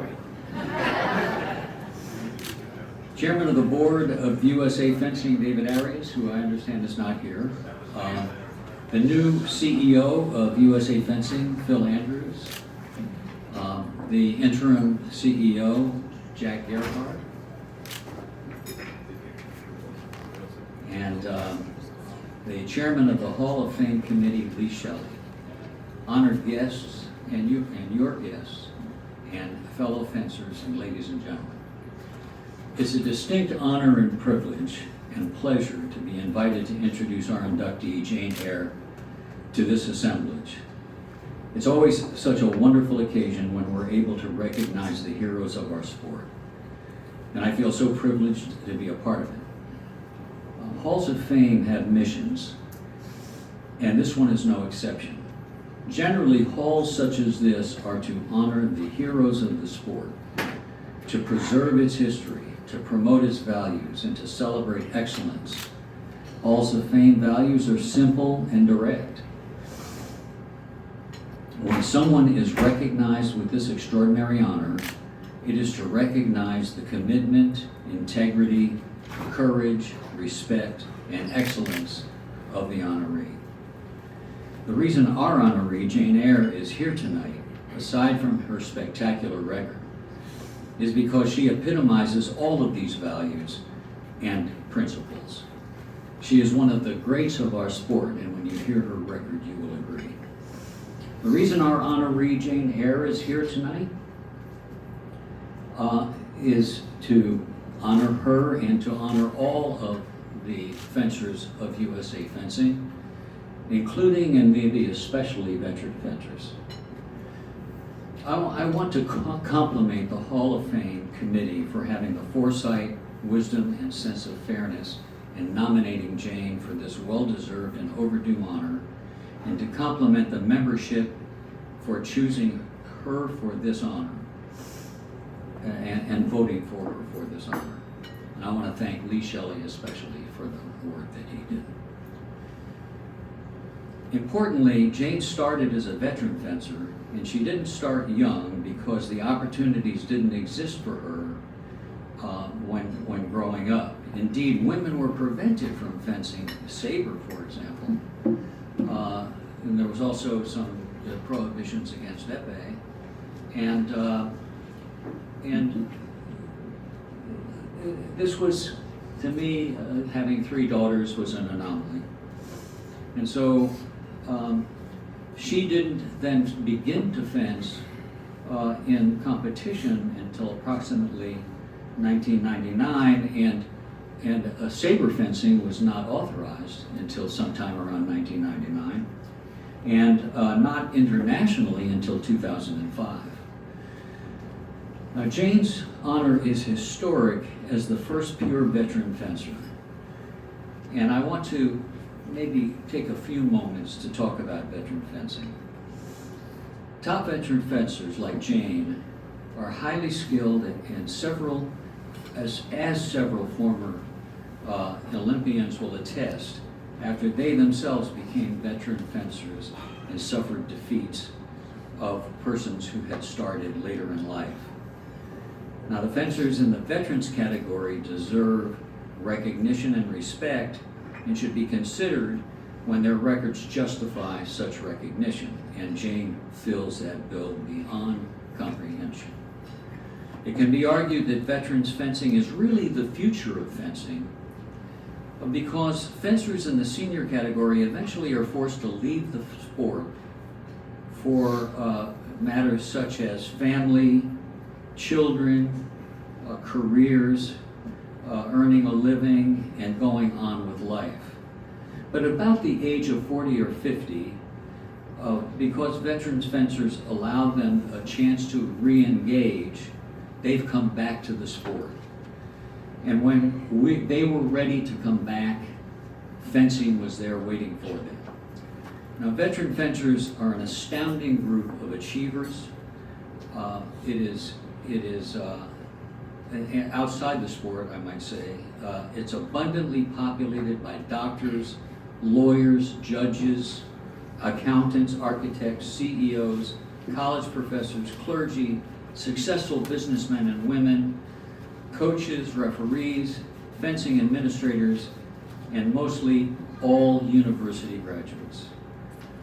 Veteran fencers are a potential source of funding for USA fencing and for political support of the sport, and are arguably the pillar of the sport. And so we celebrate Jane tonight and her astounding record of accomplishment in fencing. There's no one in American fencing whose records can be compared to Jane without in any way denigrating any of the wonderful and fabulously successful fencers. It's hard to imagine that anyone could reach the pinnacles that she has in her numbers, and whose record of sheer enormity of her record, which is astounding.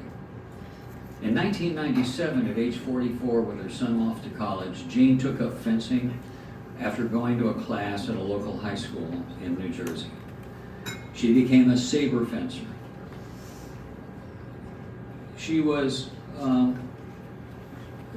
in 2005, when she was 52, she won the inaugural veteran 50s category world championship, sponsored by the FIE. So here are the statistics of this amazing woman. She's won 7 world individual championships in Veterans World Championship competition, and set a record for her 7th FIE championship while doing it for the United States competitors. She's a 3-time world team champion in Veterans World Championships. She's a 2-time world individual and team silver medalist in Veterans World Championships, a 4-time world bronze medalist in Veterans World Championships.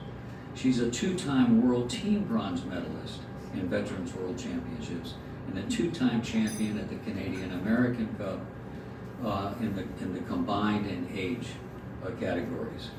Her national fencing results are even more astounding. She's an 8-time U.S. national champion, most probably a U.S. record for any fencer in the veterans category. She's a 28-time North American champion, a U.S. record most certainly for any U.S. fencer. She's a 4-time combined age champion, which is otherwise known as open veterans. She's a 10-time silver national medalist and a 7-time bronze national medalist. Now, Jane's international and national fencing results combined are extraordinary. She's won over the span of 19 years in both the 50s and 60s age group in international and national competitions, a flabbergasting total of 52 championship gold medals in both international and national competition. Her local and regional titles were not even considered in these totals. And Jane has won a total of 12 championship golds in international competition, together with 8 silver and bronze world championship medals for a total of 20 medals in international competition. In national competition, USA Fencing Nax and Summer Nationals, she's won 40 championship golds, including 8 individual U.S. national championships, together with 17 silver and bronze national championship medals, for a total of 57 national medals in competition. In 2010, she was recognized by the U.S. Veterans Committee as the outstanding U.S. female veteran fencer, which was long overdue. And in 2016, she was chosen as one of the top 16 moments of 2016 by USA Fencing. And in December of 2019, again overdue, Jane received the Lifetime Achievement Award from the Veterans Committee of USA Fencing. Now, what about Jane, the person? In my conversations with her about this award, I learned a great deal about this wonderful and talented woman. She is one of the most humble and modest persons you'll ever want to meet, and never showing any temperament on the strip or arguing with referees. Jane, an accomplished artist, unmotivated about making money, has only aspired to make art. She's an accomplished artist. Have a family, a happy life. She loves gardening, cooking, creating beautiful things and experiences. Now, as you know, fencing allowed her to get out there and push herself beyond her comfort zone. She says it's funny, but that she doesn't necessarily like to hit people. which I believe when she says it. And she doesn't really care if she wins. I believe that too. She absolutely loves to win, but if she doesn't, she says it is truly okay. She says that perhaps why she's able to do as well as she has is because it takes the pressure off her, allowing her to relax and to do what she's trained to do. She wants to be as excellent as she can be at whatever she's doing. She gives great credit to Wang Young, her coach and partner, who she believes is the most amazing coach and truly believes in her. And at this time, I take great pleasure in introducing you to Jane Eyre and ask her to come up to receive.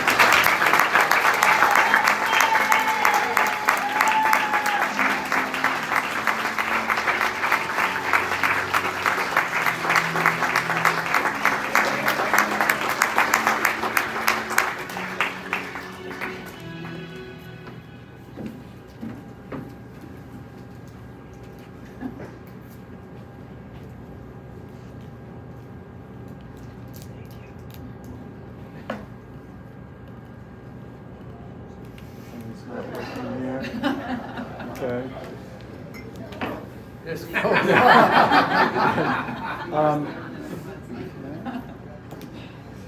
by. It's like locked up. we'll do it right after your. Sure, Okay. that won't be Sorry. long. I'll go first.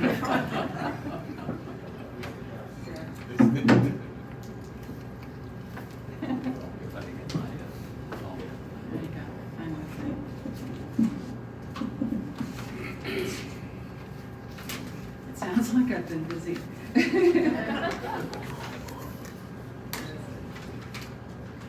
see. Okay, this will be quick. I'm much more comfortable on this strip with a mask on. I also grew up in South Jersey. In, what did you call it, Hicksville? Yep. Yeah. Okay, I want to thank USA Fencing Hall of Fame for the recognition of my fencing achievement. It's a huge honor for me to be taken seriously as an athlete.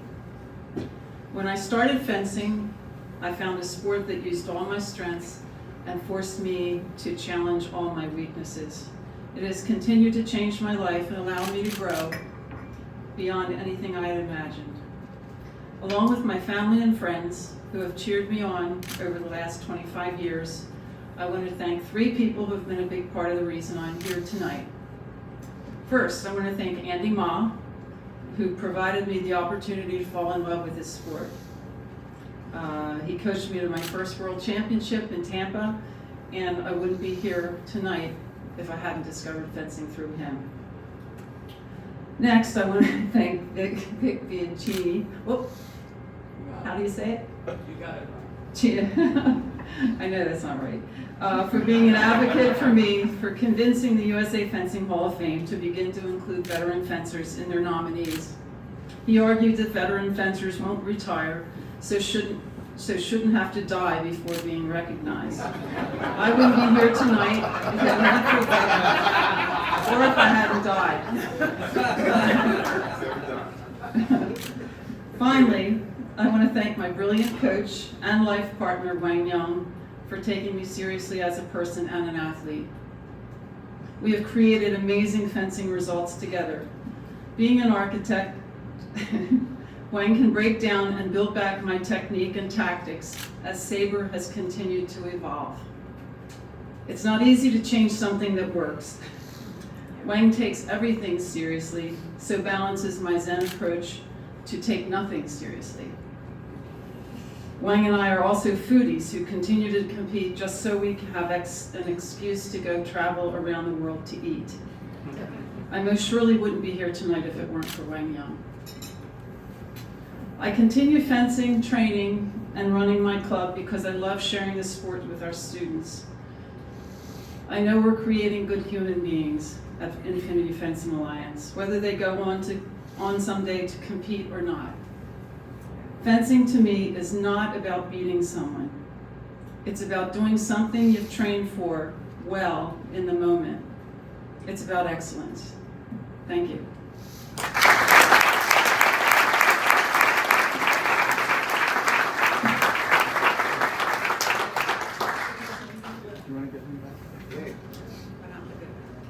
Victor, would you mind coming back up to the stage for a quick photo?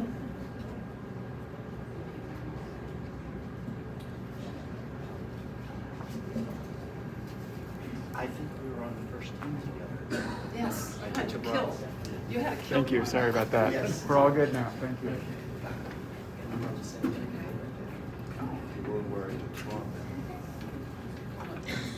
That's the first time we're rushing over. Okay, thank you so much. Thank you. Thank you. Thank you. Well done, Jake. Our next inductee is an Olympic bronze medalist who continues to give back to the sport. Here to introduce her is her former coach, who is now the women's fencing coach at Fairleigh Dickinson University, Roger Cummings.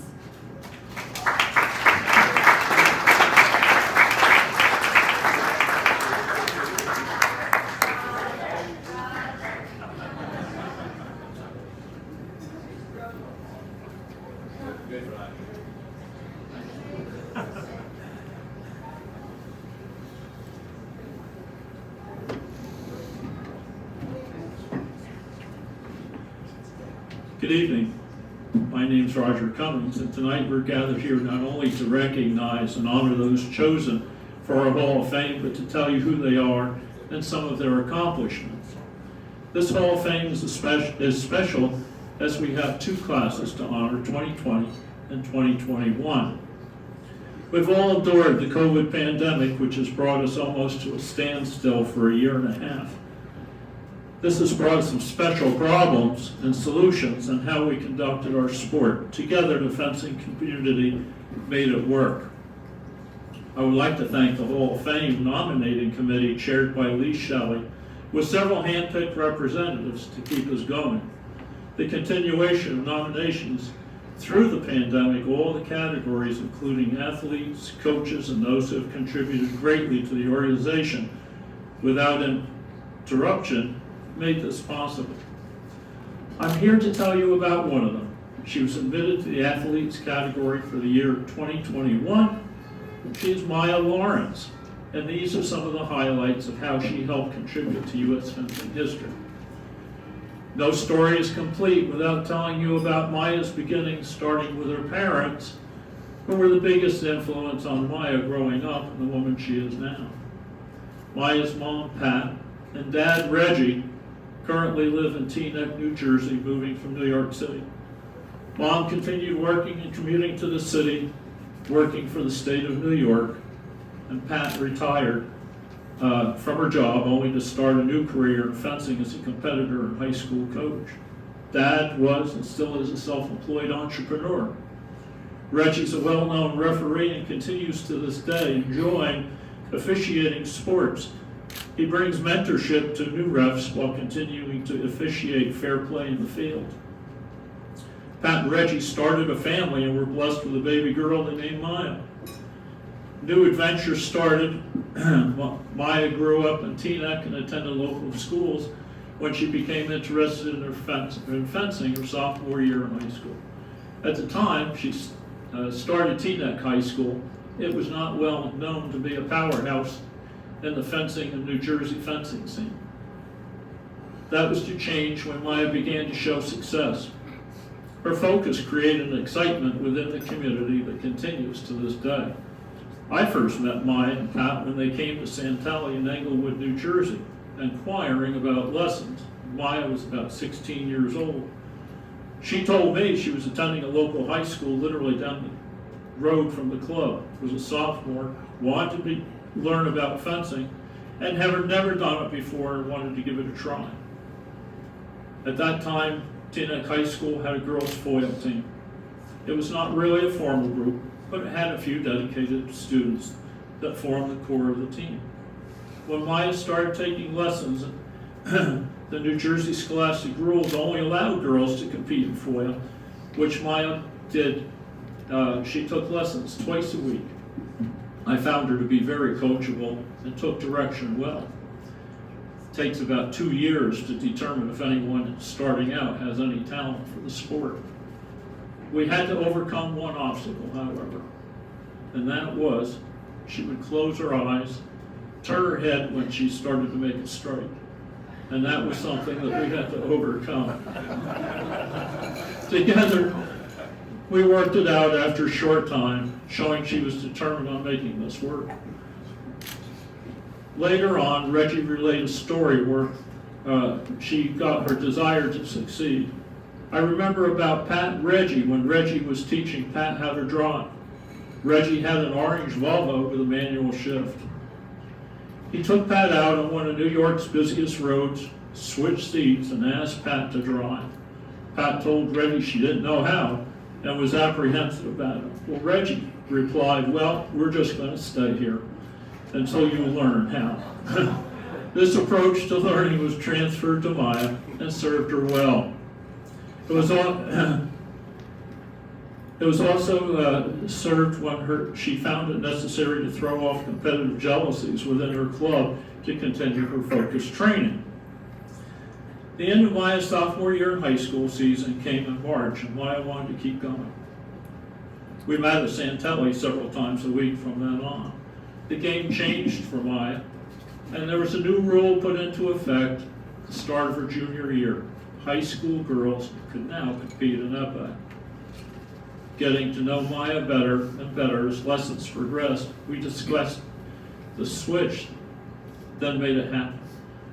that match was the right one. Maya excelled in even faster than expected fashion. She began winning her high school encounters and started to be noticed as an up-and-comer in girls' high school fencing. Maya's name was now showing up on local sports page. Her winning record extended her an invitation to the New Jersey Girls High School State Individual Championship Finals that junior year. Her senior year, she continued through the summer training. Once again, Maya was called on to show determination to keep the lessons going.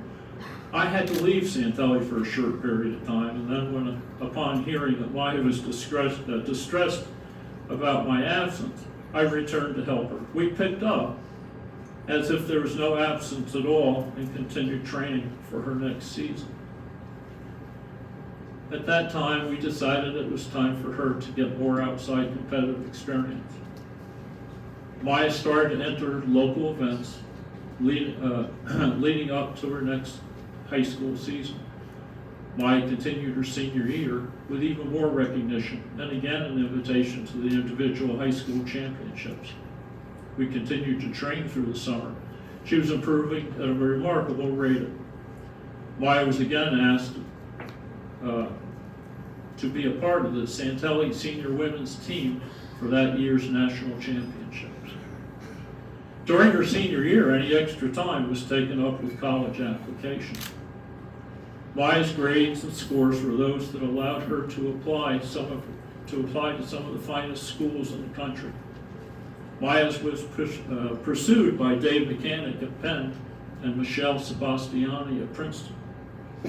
Her first choice was Princeton, and she excelled both in her sport and also academically. The fall of her sophomore year,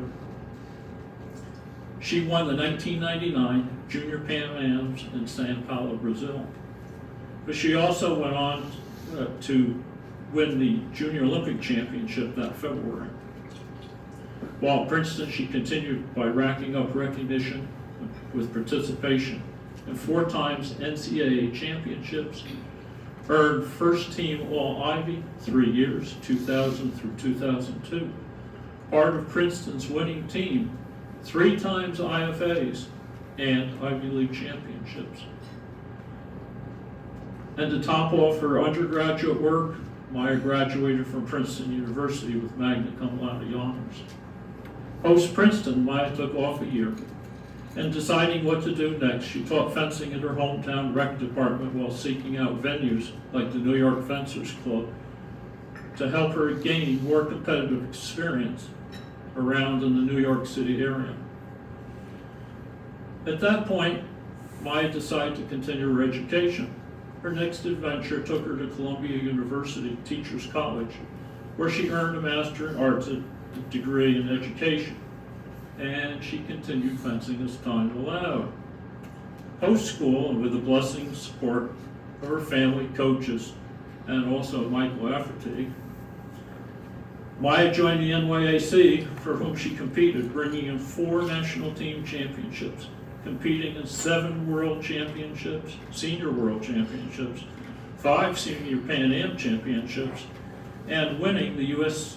Senior Women's National Championships in 2005. Her accomplishments and contributions saw her induction into the NYAC Hall of Fame in 2019. Maya hits a roadblock. Maya continues to throw off obstacles during her quest for that Olympic spot. In 2008 and 2009, she sustained 2 major ACL injuries, which took her 18 months to recover and return to competitive training. In between physical training and other necessary recovery activities, we would meet for limited sitting hand lessons.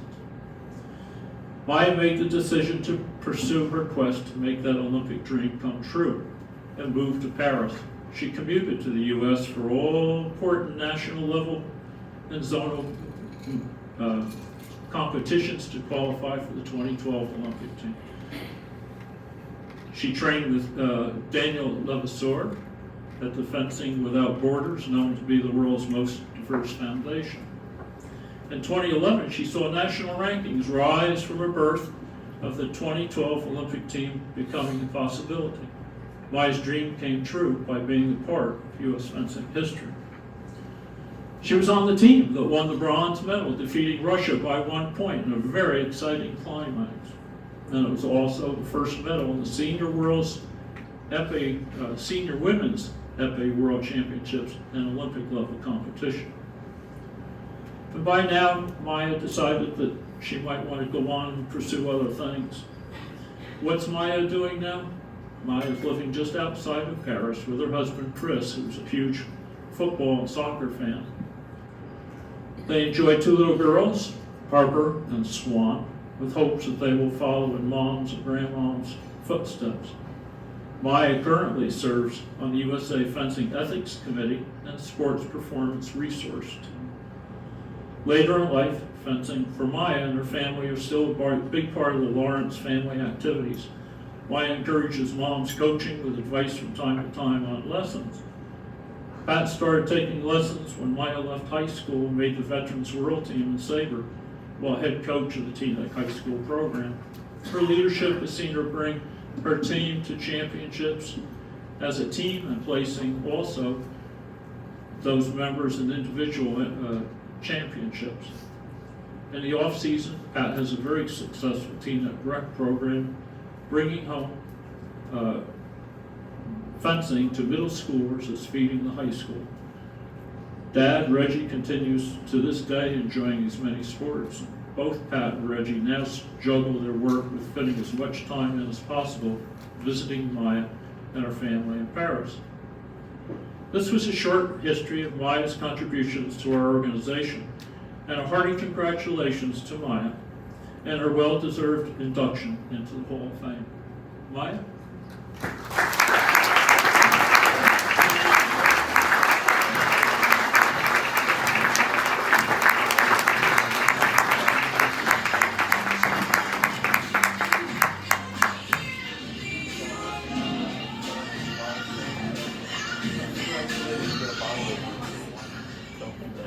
Go ahead. Your turn.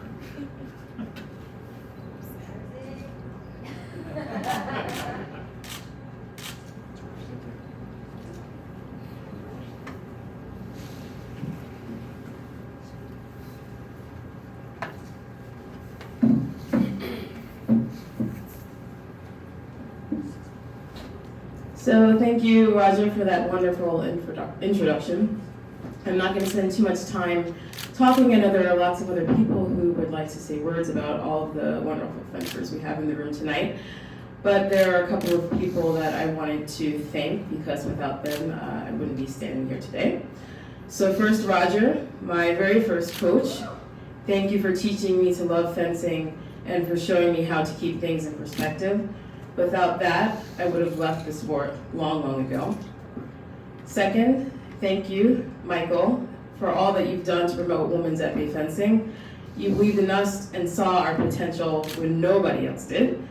And you got us the financial support when we needed it most and encouraged us to fence like champions long before we were. Thank you. Next, to all of my teammates and friends, from the Princeton Tigers in New Jersey to the girls I fenced the World Cup circuits with for over a decade, to the Escrimeurs Sans Frontières created by Maître Daniel Lavavasseur in Paris. You all taught me that ne subis pas is more than 3 little words in French that mean don't give up. Those words really became a beacon to me throughout the years, a North Star that helped me to claw my way out from some very dark places and towards the light of success and achievement. I'd also like to thank my coach at Princeton, Michelle Sebastiani. You pushed me to train like an Olympian 15 years before I became one. I didn't love all of the 7 a.m. lessons. I didn't love all of the long workouts on the track in the blazing New Jersey heat in the summer. And I did not love all of the thousands of lunges that I did in front of the full-length mirror in the basement of Jadwin Gym with the 20-pound weight jacket on me. But I knew that I needed it, and you knew that I needed it, and we got it done. And last, thank you to my parents here with me tonight to celebrate. You taught me from as early as I can remember that as a little black girl in America, I would have to fight twice as hard in order to achieve my goals. With your support and encouragement and love, I was able to do that. And finally, congratulations to all the inductees, along with their families and teammates and friends. If you haven't realized it already, we couldn't have done this without them. Thank you.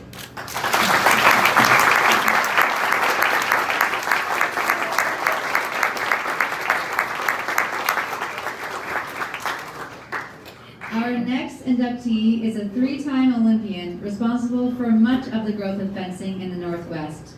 Here to introduce him is his daughter, Marie Louise Marks.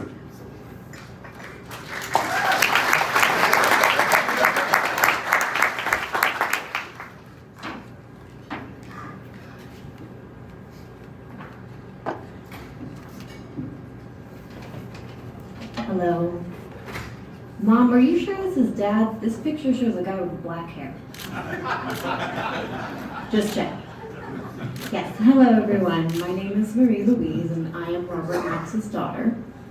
And I'm very proud to introduce my father to you today, especially because I know how much fencing has been a part of his life and how much he loves it. In fact, I think it's about his 3rd greatest love, following popcorn and Pepsi.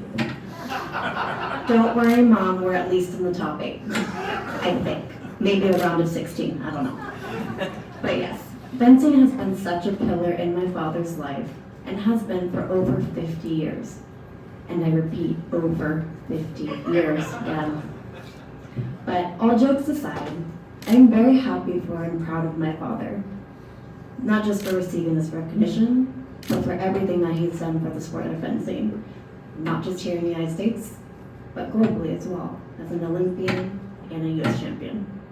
And so, in order not to bore you with any more dad jokes, I would like to officially introduce to you my father, Robert Marks.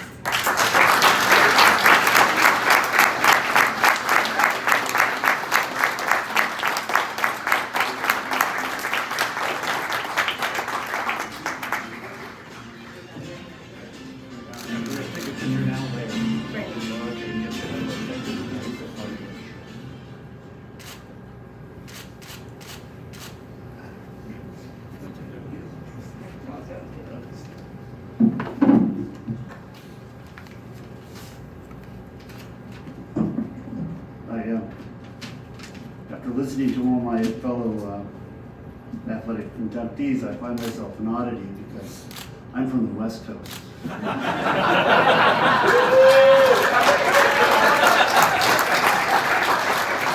It's okay, Bob. Yeah. Okay. Well, this is going to be short and sweet. I didn't start fencing to be an Olympian, a national champion, or a Hall of Fame member. I started fencing because my mother made me do it.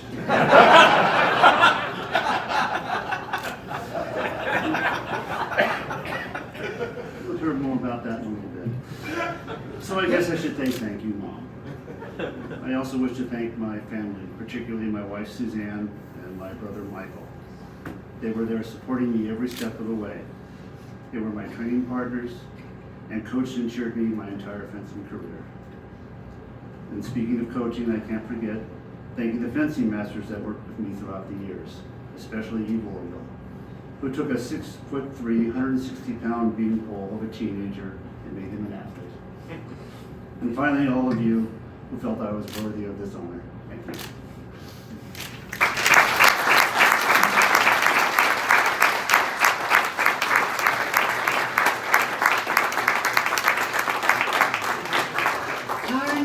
Inductee is known as the mother of Oregon fencing and coached a future Olympic champion as well as both of her sons.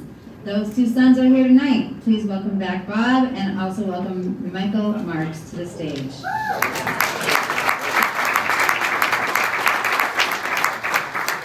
The Marx brothers. I'm getting my steps. Oh, all right.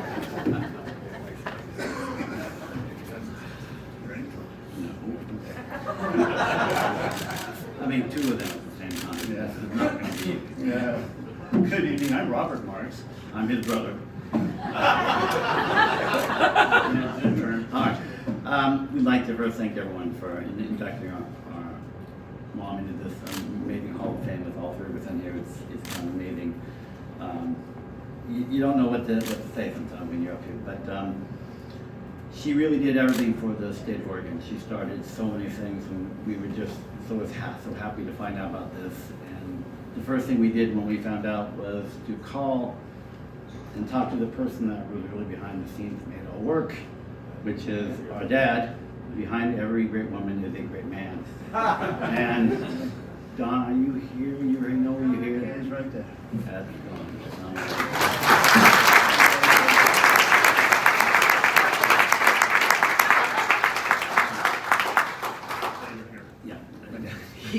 he, without ever asking anything, he was always there, always just supporting us, and celebrated everything that we did, and everything we did really was he was like a pedestal, and he was the guy holding us forward. So he's here to do that. Enjoy doing it. Well, like most brothers who are competitive, the battle began. Which brother was going to give the speech? After 3 days of recollecting stories about Mom, we decided we both needed to do it. So as Mom's bio indicates, she's referred to as the mother of Oregon fencing. She helped create a rich fencing environment in the Portland area. We're here to tell you the rest of the story. It was an auto accident. I was 6 weeks old, I was there.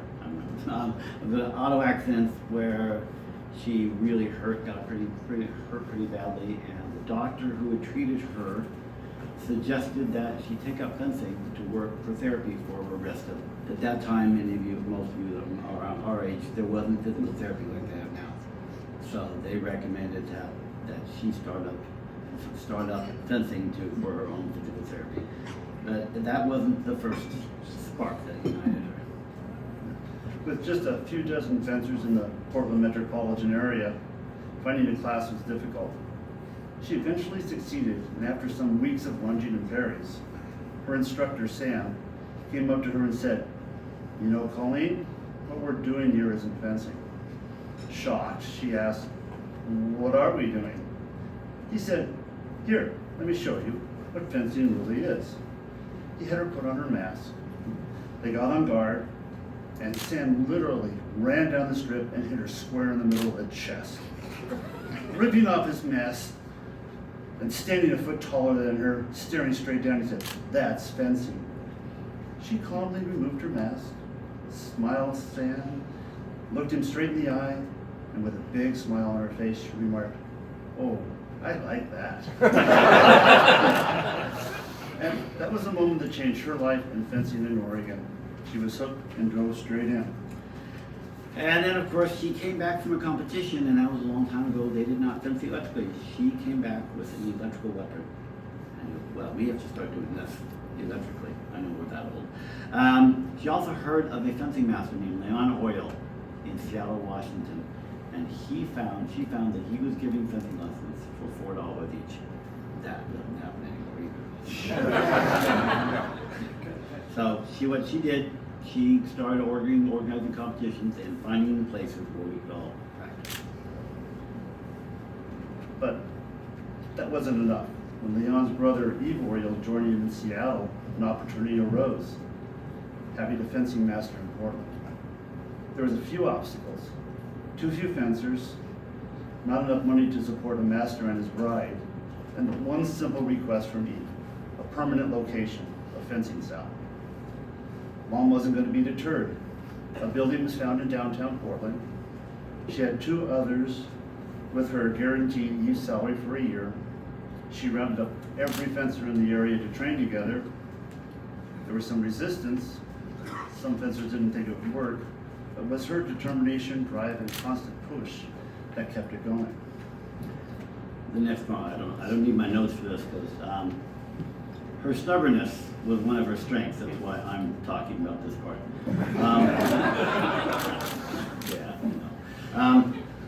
But she was fencing in a competition in Seattle, and her opponent who I won't mention the name, but she didn't care for her too much. And they were both 2-2. And at that point, at that time, however you come out of pools, whoever finished higher would promote. She needed to beat this girl to both go up.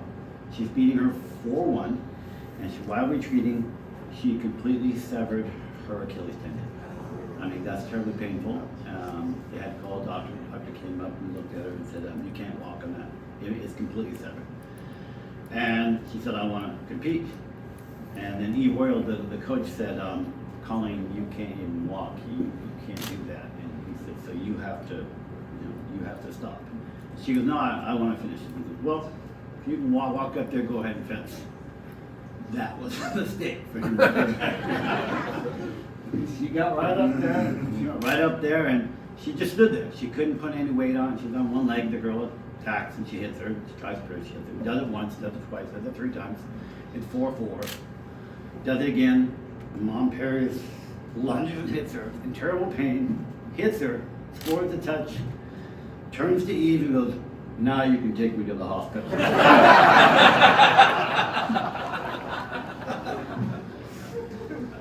It was at the national championships where this guy made a decision for what brings us here today.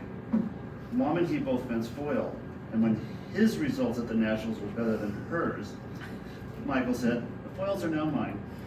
So she hung up her foils, strapped on administrative shoes. Back in those days, the host division ran competitions. We didn't have a national office. She brought the sectional championships, the junior Olympics, and the national championships to Portland. She became vice president of the league, working mainly on junior development, while still growing and developing programs in Oregon. In the early 80s, she started the Portland Project, which brought some of the top foil fencers in the nation to train, live, and travel together as a team. To do this, she formed, along with others, the U.S. Fencing Center Foundation, which raised money for the project and later helped athletes across the country. You may know this now as Oregon Fencing Alliance, and you'll see Ed Wilfonsi was a big part of that. There were some hiccups along the way, mainly cancer. She suffered bouts throughout her life, starting as a teenager. Part of her stomach, a rib, a bone in her cheek, and then her vertebrae. Once, not long after surgery on her back, and with a massive back brace on, she fastened her teaching classroom purely around the brace so she could teach her classes. It was so bulky that her arm didn't reach past the front of the classroom, but she still taught. There's a fencing program at Oregon Episcopal Schools, which is still there, where she taught many years ago. And upon her death, they named a fencing gym after her. Gets hard now. Her left of the court was infectious. Because of her work, there are now multiple clubs, multiple successful clubs in the Portland area. No longer is just a handful of fencers. She infected the two of us, our wives, Rich Laban, Bob's wife, Suzanne, who made world teams in both weapons. Bob now serves as the current president of the Northwest Fencing Center, a huge brand new facility. She also ran a not-for-profit. His wife, Suzanne, ran a not-for-profit called Induction in Portland, which really helped out so many athletes over the years, and sponsored weekly training camps and things, and provided competition grants for all these kids in the area that were coming up and getting better. She also infected Michael and his wife Lisa, which now owns Mark's Fencing Academy in Massachusetts. Michael also served 4 years as VP of the USA Fencing, taught foil for a decade at the Coaches College, served several years as the National Women's FA coach, and currently putting his efforts into coaching education. You gonna make it this time? I'm gonna try and make it too. Okay. It was 27 years ago. I'll get when our mom passed away. In recognition for what she had done for the sport of fencing in Oregon, the local newspaper, the Oregonian, you gotta do it. Okay. The local newspaper in the Oregonian published her obituary in the sports section. Thank you.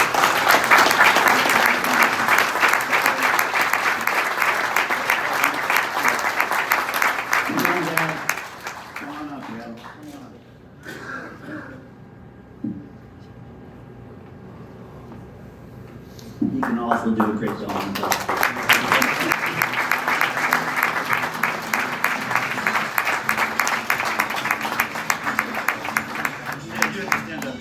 Yeah, you must stand up here.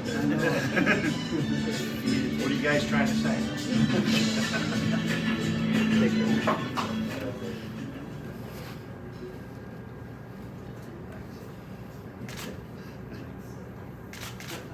Great speech, guys.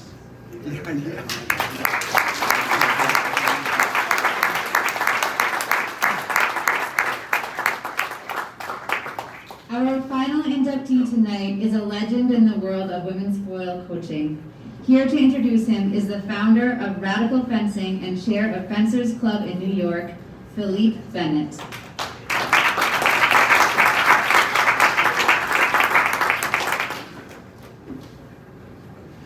Oh, good evening.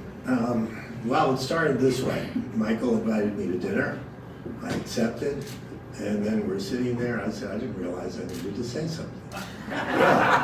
So why don't we start off this way? There's no question that Michael is one of our great coaches, and many of his students have become our stars and star athletes. But what I really genuinely feel is that Michael is a great man. What makes him a great coach, what makes him someone who is willing to coach me, is a series of attributes that I think we all can learn from. He's kind, he's committed, he's thoughtful, he's sensitive, he's enthusiastic, he's supportive, he's trusting, he's focused, he's knowledgeable, he's observant, respectful, patient, a clear communicator, and most notably, humble. Finally, I want to thank Michael for taking me on as a student, which I'm very proud of. Thank you, Michael. I'd like to introduce you and bring you in.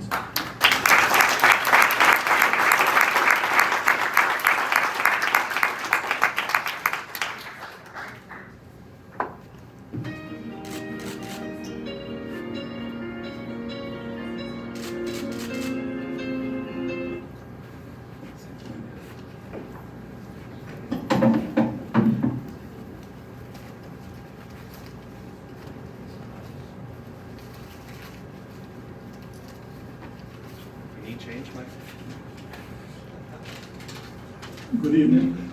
Thank you, Felipe, for your very kind words about me. I'm very proud to be here with you and stand on this podium. I want to say thank you to all my students and their parents for believing in me. I want to say thank you to my favorite club, Fencers Club, for always supporting me. Thank you for all fencers who gave me their voice.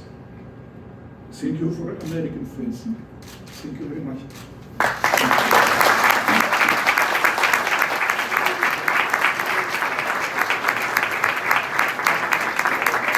Congratulations to all of the class of 2021 honorees and their loved ones. You have lifted up the fencing world and carried this great sport onto unimaginable heights. Will we take a group picture? Yes, if you'd all come to the stage, please come take one group picture, please.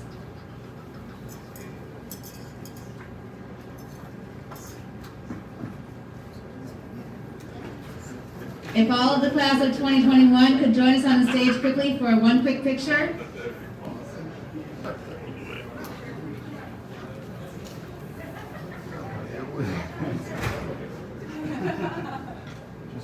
You want to step up there?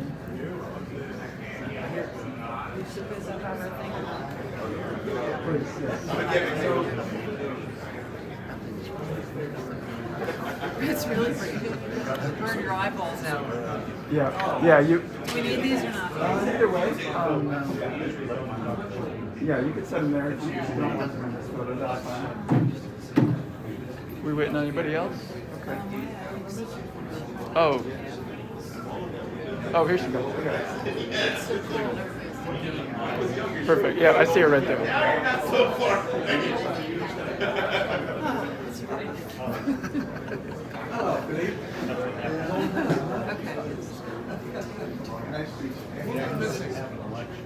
Smile. Money. Go, Maya, get in there. There's Maya. Good. Please. You too. Make sure you added the light a little bit. Here. Just throw something over this. Yeah, thank you, Jack. All right. Okay. Everybody in, and then we've got the light from the window. All right. If we could squeeze in just a bit. All right. Thank you. All right, here we go. Yeah, that's perfect. So, thank you. Congrats, everybody. Thank you. Thanks, Jeff.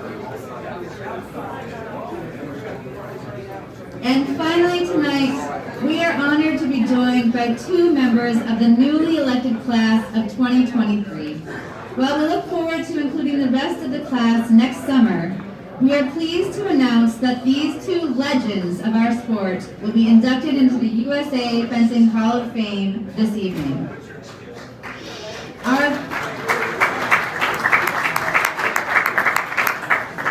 Our first class of 2023 inductee was the first fencing head coach at the University of North Carolina and remained in that role for more than 50 years. Here to introduce him is the second fencing head coach at UNC, Matt Jednak.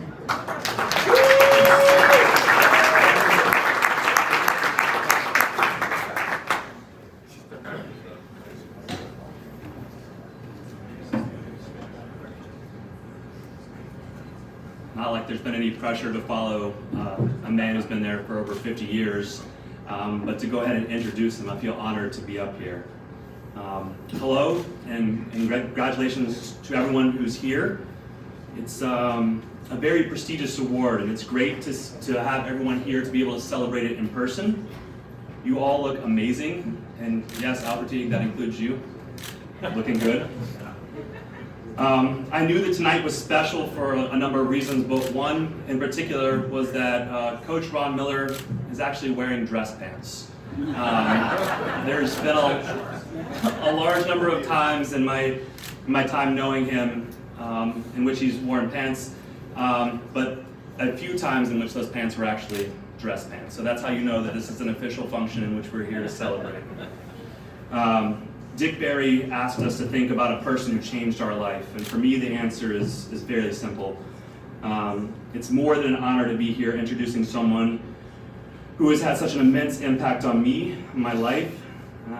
I found this sport later in my life than most people here, and while that story is not unique to one who is at Carolina, I cannot express how grateful I am for the time, love, and energies that were shared to me by this man. Malcolm Gladwell has a book called Outliers, and in this book he posits that it takes 10,000 hours of intense practice to achieve mastery of complex skills and materials. This is amazing to think about, and it's daunting at best to undertake. When I start to think about this idea, two things come to mind. The first is that with some rough math, if you do 6 hours a day for 4.5 years, you've reached that 10,000 hours that's been expressed. Well, Coach Miller has been at UNC for 52 years, and just a tiny bit more math will tell you that he's had the ability to master one skill 11.5 times in that period. And this is incredible. Looking back, I can say that he's done and used his time very effectively. He was able to start the program at UNC from a club program, and within a very short period of time turned it into a varsity Division I program. He then was able to take athletes from other sports and turn them into national and international contenders in fencing. Yes, he is a fencing master. Yes, he has his PhD. Yes, he has produced All-Americans and Olympians. He has served on regional and national committees at the NCAA level, and he's worked at the Olympic Committee. He is a priceless gem. And you may not know this, but he's also a snake wrangler. You can ask him about this on your own, but he has taught me one thing about this, and that's how do you catch a unique snake? The answer is pretty simple: you sneak up on it. He later taught me in that same, Armando liked that one. he later taught me in the same breath that how to catch a tame snake. It's the tame way. I may be remiss in remembering who taught me that, but now you can take credit for that joke forever. The second part of the 10,000 hours idea is that you must take into account the coach. I can remember being in school and coach telling me to take a PE class that he was offering. It was called Fencing 2, and the idea was how to give and take a lesson. Seems very simple at its context, but I believe he only mentioned this to me in passing as I was leaving practice after my first year. I ended up taking the class, and it was right before practice, so it was great for me. I got to get warm up while not distracting and taking away from others in practice. At the time, it didn't seem like much. I was learning a new skill, and I was getting better at it. But looking back at it now as a coach myself, this interaction was powerful. See, as coaches, we create these moments, and we need to use our influence at the right time to make those 10,000 hours count. And making the right influence on these is what he did. It was important for me to get reps, but coach allowed me to make the decision for myself. And from there, he was able to craft a plan and a path that he knew I would engage with because I was willing to make myself get better. Again, my story is not unique, but it's important because it set me on a path that I'm on today. I've taken the baton from him, and I find myself using these ideals and values as a coach to interact with the next generation of Carolina fencing. I'm very happy that he's still devoting his time to fencing and the community in North Carolina because I know how passionate he is about that. But I'm also very happy that he can spend the next 10,000 hours being a husband, a father, a grandfather, an artist, a gardener, an author, and whatever else he finds joy in. Charles Kuralt on the bicentennial of UNC said, "What is it that binds us to this place as to no other? It is not the well, it is not the bells or the stone walls, or the crisp October nights, or the memory of the dogwoods blooming. No, our love for this place is based on the fact that it is meant to be the university of the people." And to the 1,200 alums of UNC Fencing and the hundreds of members of NCFDP and the uncountable relationships he's made, Ron Miller binds us to UNC. I'm proud to introduce my coach, my mentor, and my friend, Ron Miller, as a Hall of Fame inductee.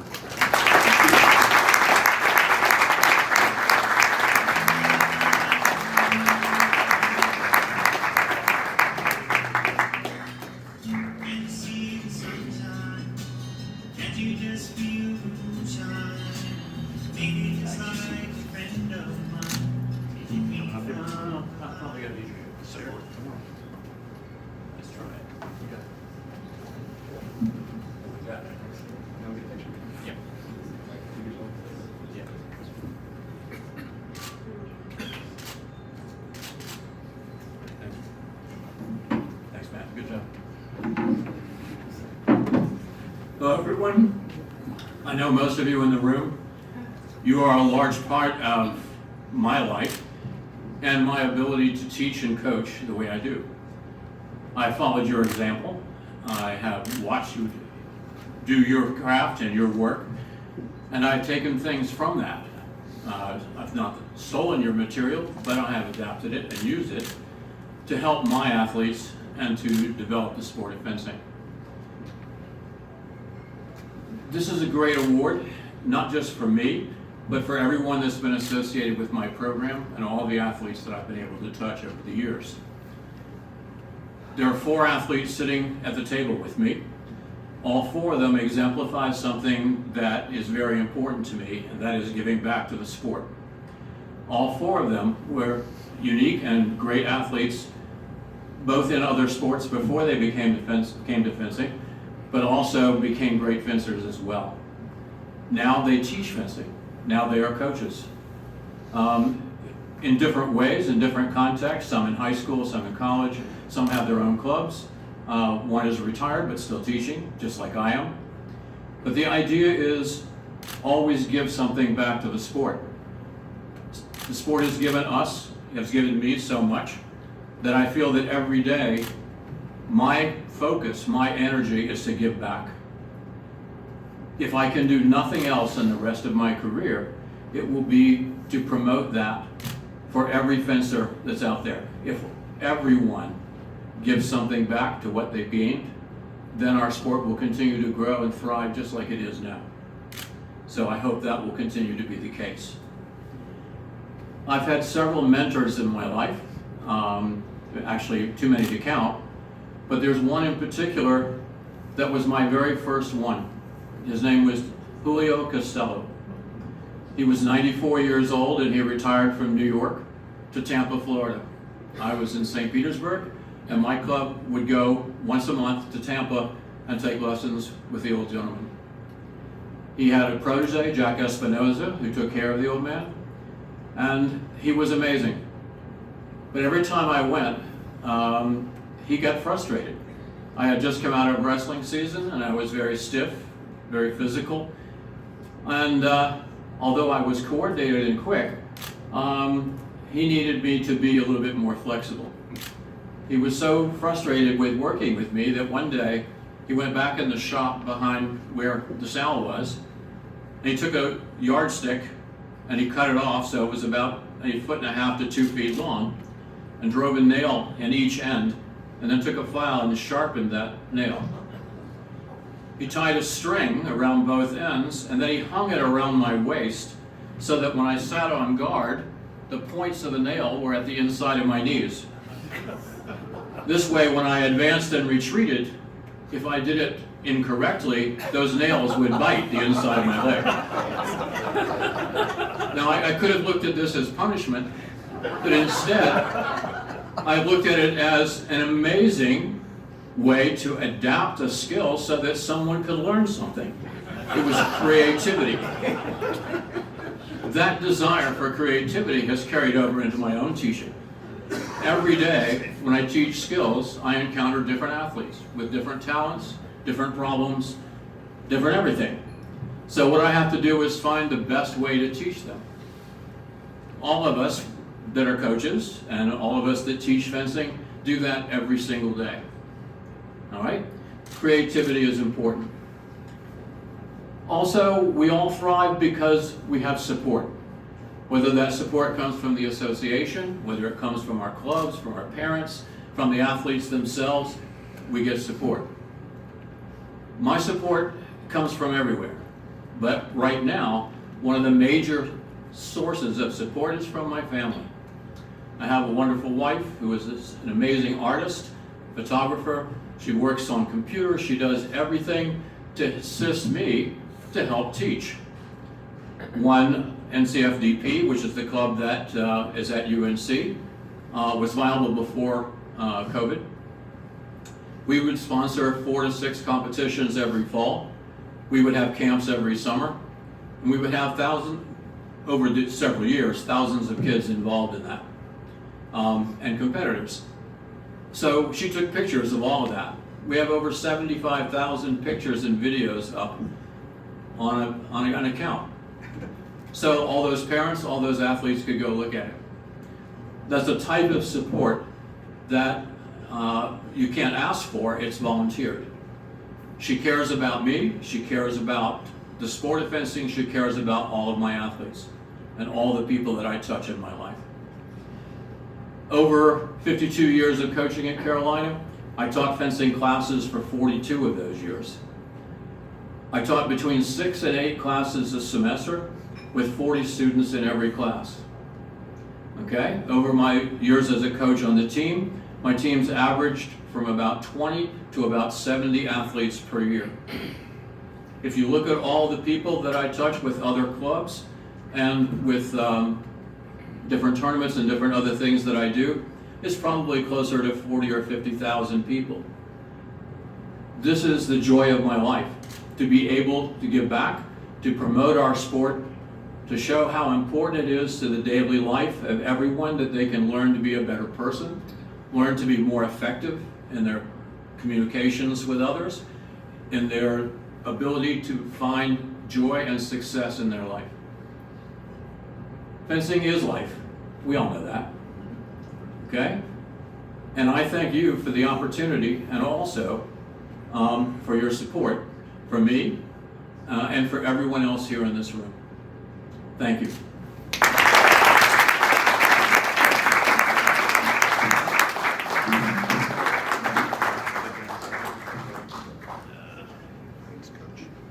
Yeah. Thank you much. Our final inductee tonight is both a fencing innovator who helped revolutionize the sport and the former fencing head coach at Harvard. Here to introduce him is one of the first athletes he coached at Harvard, Matt Simmons.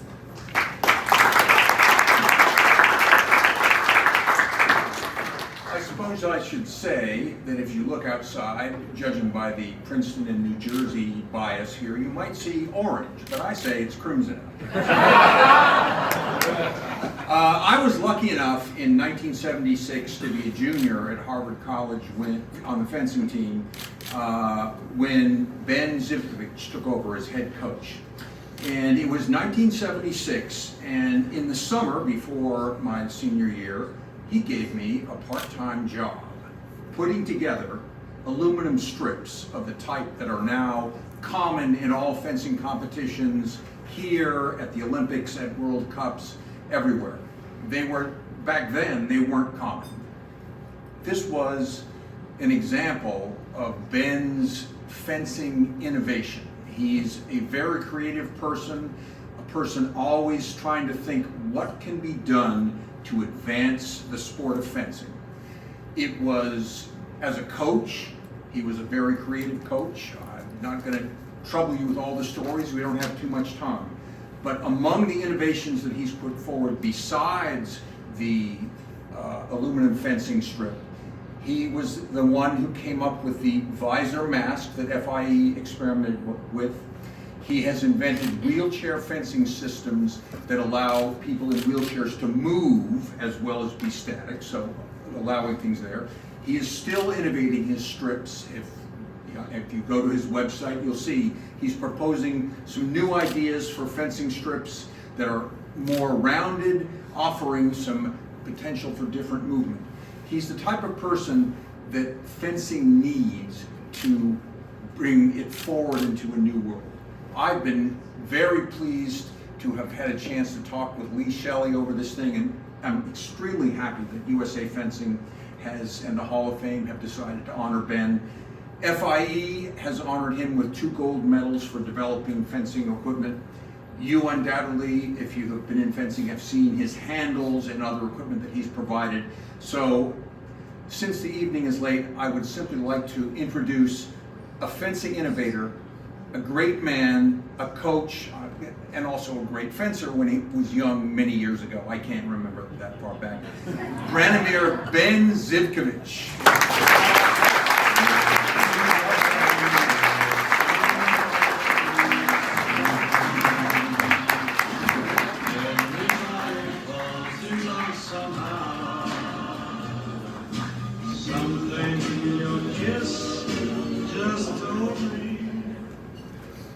Okay, Captain, thank you. We can read the inscription of the.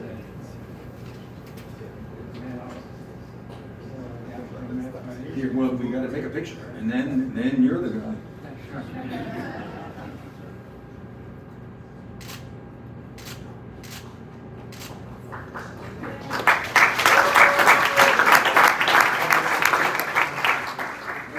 Well, Ben has asked me just to read the back of an FIE medal that he received. It's to Monsieur Branimir Zivkovich, pardon my French, pour sa contribution à développement de notre sport. Thank you. Thank you. I was thinking, how should I address this distinguished audience today? Thank you.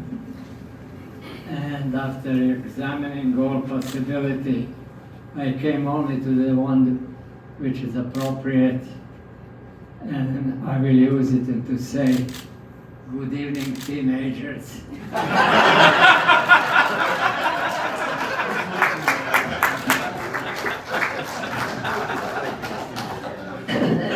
Anyway, this first medal that just Matt showed you, I got back from our last president of FIE, which is René Rock, during the Torino World Championships.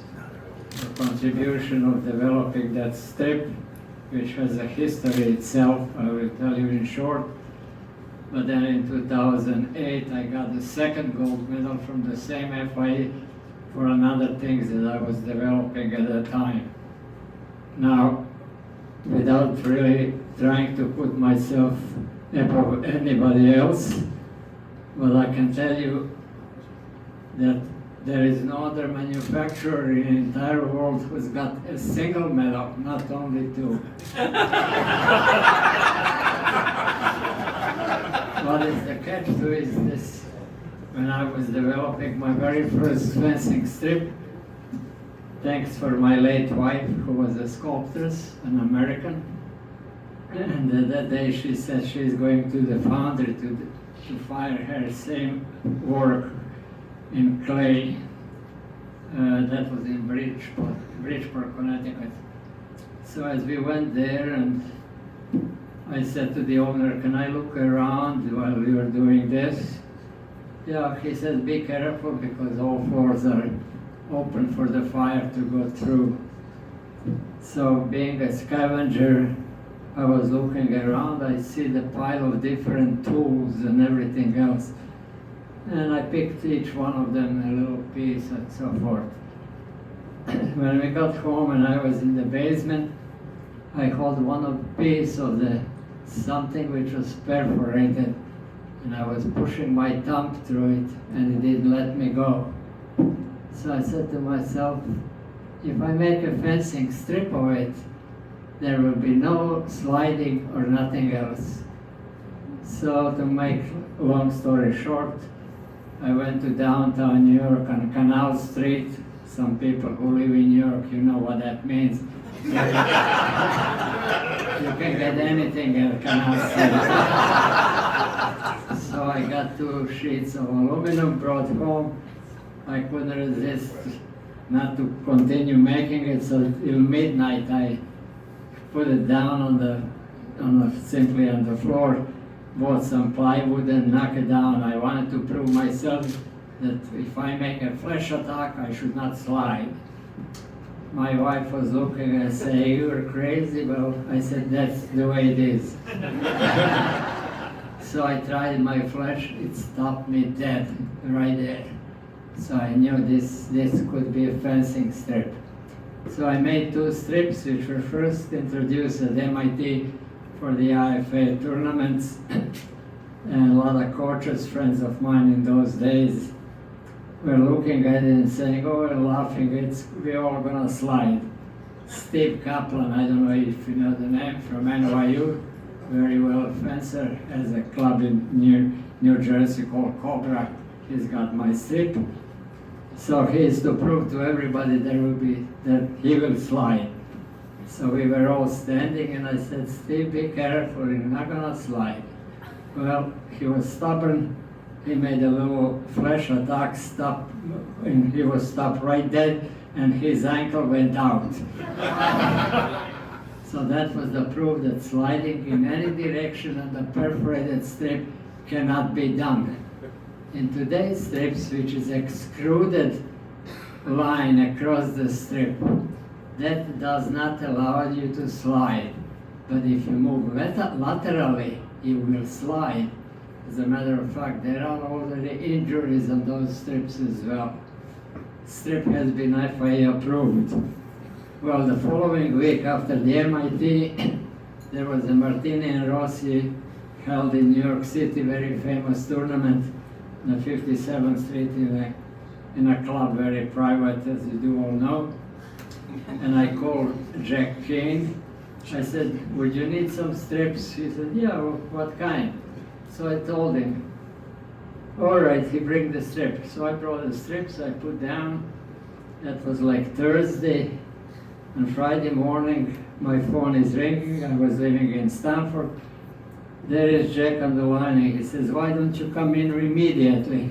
Why? I said, He says, Canadian representative is here, he wants to talk to you.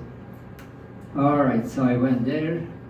I met Mr. Carl Schwende, president of Canadian Federation, for the first time that we meet. And he said that I was in charge for the Olympics in 1976 in Montreal. We were looking for the strips. I went to Japan, Tokyo, to see some stainless strips that Tokyo or Japanese made. French also made a stainless strip as well. And we would like to buy one of your strips. I said, it's not for sale. I said, well, wait a second. You have a strip here and you want to go on the market, I want to buy. I said, no, it's not for sale. So he said, how can we have it? I said, I'll give it to you. So he thought I was joking, but I was not. He took the strip, and in May of that year, Canada was holding their national championships. And he called me on the phone. He says, why don't you come here to watch? We have somebody from FIE coming in, which was Mr. René Mercier, president of SEMI. That's the committee that examines the material in fencing. And he's going to come here, examine the Japanese, French, and your strip. So I did. Following morning, I was standing there in Montreal. That was done at the McGill hockey rink, which was the whole place where they hold the Olympics. And René comes in. I used to live in France. So he sees me. He says, what are you doing here? So I said, well, I'm just here to watch the competition. And he says, you know what? These crazy Canadians tell me that one crazy American made a fencing aluminum, and he called me to come here to examine. America never made a single screw. And now there is a fencing strip. So I said to myself, well, I won't say anything. So I said, okay, René, you go do your job, examine and everything else. So at 5 o'clock same day, they called Japanese rep and French and myself. And there was René and of course Carl Interior Olympic Committee from Canada. And he was to make a report. So he finally said, I examined Japanese strip. It does have too much resistance.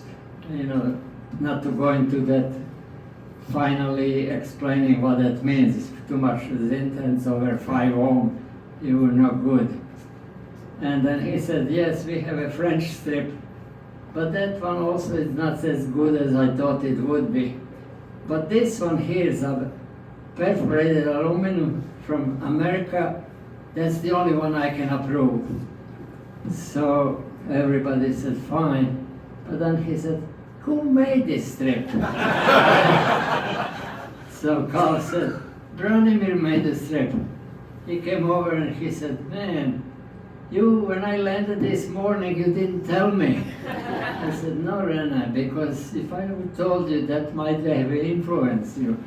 You did your job, and you approved my strip, or our strip. You could approve even Japanese or your own French, but you took this one. Well, that's how the aluminum strip has been born, no matter what. Today are copies of it in left and right, but only one perforated aluminum will never allow sliding laterally or in a linear way. And I have a report just 2 months old now for a new design of a fencing strip that Matt just has mentioned to you. It's on the desk already of now our new president of FIE, Mr. Emmanuel Kazakis of Greece. As well, I made a report suggesting a change of rules in scoring touches in fencing bouts of 5 touch. It's also on the desk of the president, and that will be introduced to different committees. In general, if both of my proposal would go through, the way I see it, we will have a new sport of fencing, absolutely. Because the equipment is part of the image of the sport. And we look really honestly for the last 50 years, since the electrical first machine in Epe was done in Germany in 1935 and foil in Italy in 1955. There were really not many changes to the very latest wireless machine that came in. But the strips, before we had the strips only 12 meters long. We have now 17, 14 and 2 meters run off, okay? And this perforated strip from 1976 today, in its own measurements has not been changed. I changed that now, which I just told you. And I hope it comes through, because it will be the only another piece of equipment made from the United States. There are no other manufacturers that can match that, I can tell you that. I'm very proud of it, but that's thanks all of you, because all the equipment that I made has been tested here first. And for that reason, we did have a tremendous impact as a country on all other countries in the world with equipment. So that's the one that I was doing. And it's in the FI right now. Now, story about the strip transparent mask. That one itself has its own story. I developed that one back in 1984, and I used the Lexan, which is a product of GE, and I tested with GE people the strength of that particular material, which is used in a variety of the forms. Very few people, including me first, I didn't know that the floors in submarines, US submarines, is Lexan, believe it or not, because it's a light material, unbreakable, and bulletproof, doesn't go through to a certain thickness, which is 5 millimeters minimum. So I use that to make transparent masks. Friend of mine, former president of FI, Mr. René Rock, I introduced the mask during the Sportel, which is the show in Monte Carlo, sponsored by the Prince Albert of Monaco, who is also a fencer, modern pentathlete, and President Samaratran, former Olympic president, who is also was a fencer when he was in military academy in Madrid, Spain. And I had displayed those strips with their national flags, both and plus other countries in Monte Carlo. I was representing FIE. So when Samaranch came in and saw this, he said, "Where is your president?" which was René Rock. I said, "He is in Poland on a competition." He says, "When you see him tomorrow, tell him to see me immediately." Okay, René, I'll do that. So when René comes in, I told him that, and of course, he spoke to Mr. Samaratran, and he got the order that the mask must be approved tomorrow, not wait even for the semi. It did go through semi later on, of course, and all that. So as you can see, that piece of equipment immediately made an impact on the president of Olympic Committee and many others. Not to mention Prince Albert of Monaco. He has this mask in his National Museum in Monte Carlo. If you go, you'll see it, as well as in Madrid. But I had a mask with the national US flags also exposed. That mask is on a permanent display in Olympic Museum in Lausanne. If you ever go there, go and see it. That is something that an average year, more than 250,000 visitors have seen that mask and have asked where it came from. But mask is made with our national flag, so you can see that too. So those two pieces of equipment totally changed the image instantly. After the Monte Carlo, René calls me and he says, "What can we do with it?" I said, "Why don't you call to some other country presidents? You have a mask and do whatever you wanted." So he called his good friend from in Italian Fencing Federation, and Italians came to the idea, why don't we have a tournament called the World Against Italy, which was the first one of that kind. And of course, Arena said yes, and Italians said, yeah, we know about the Branimir's mask. We would like that he supplies all the masks for entire world team against the entire Italian team. I said, okay, I'll do it.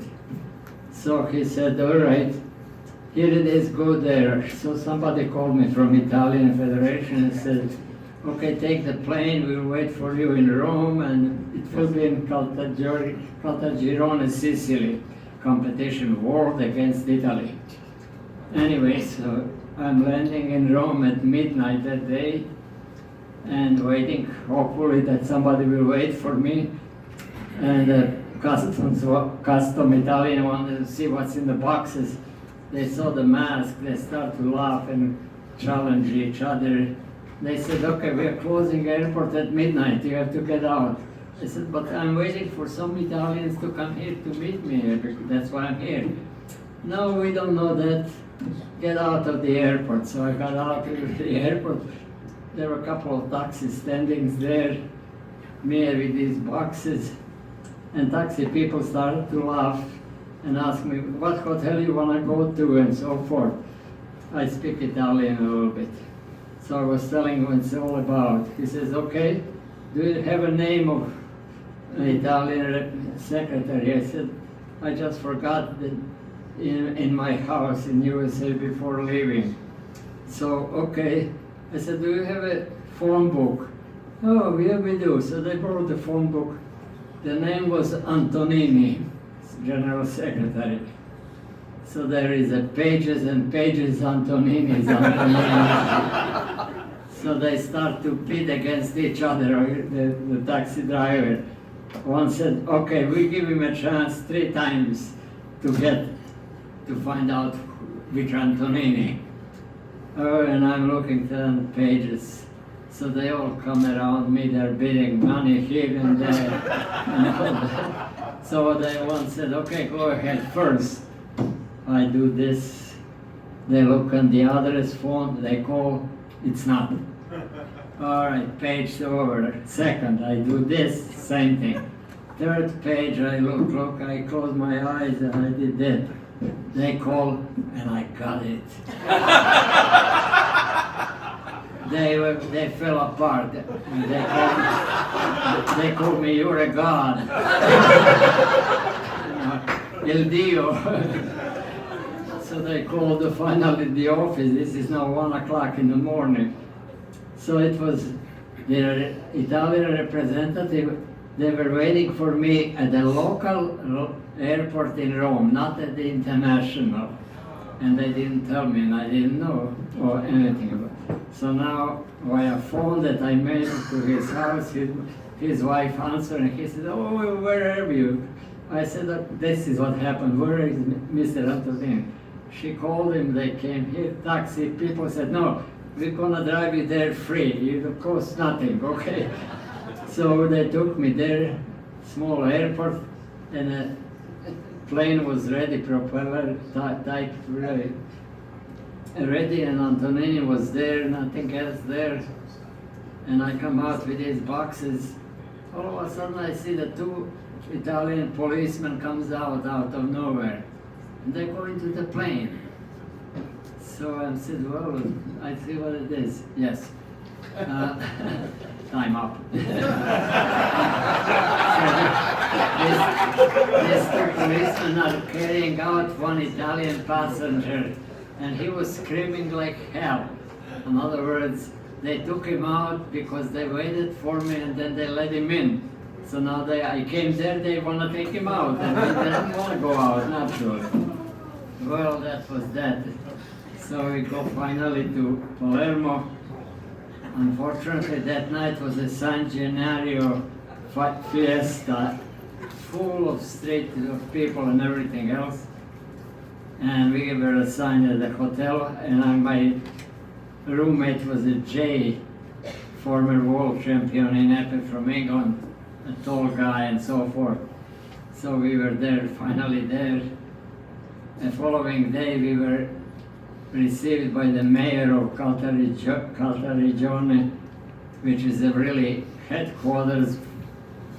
Unfortunately, I will use the term for mafia, that's for sure, because the entire White House, so-called mayor's house, was in white marble, and guys in black suits with glasses were standing in front. Nobody could get in but us. So the mayor calls me and he says, okay, you speak Italian, you're gonna sit next to me, you're gonna translate whatever I wanna say to the rest of the whole team. Well, okay, I did that and so forth, and then competition was in a rundown theater in Caltagirone, Italy. Won, of course, that was a fiesta by itself. So following day, I'm going back to Rome, taking train, going to Treviso, where another company was there. In the compartment that I was in, there were 2 high school kids and an old lady. And these 2 kids started to talk to each other, I know.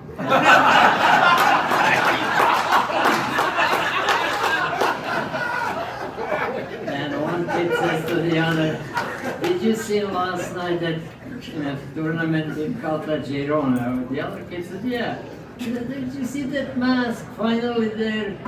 Finally, we Italians know what to do and make it, you know. And I'm listening to myself, these 2 kids have seen. Can you imagine what that can be an impact worldwide?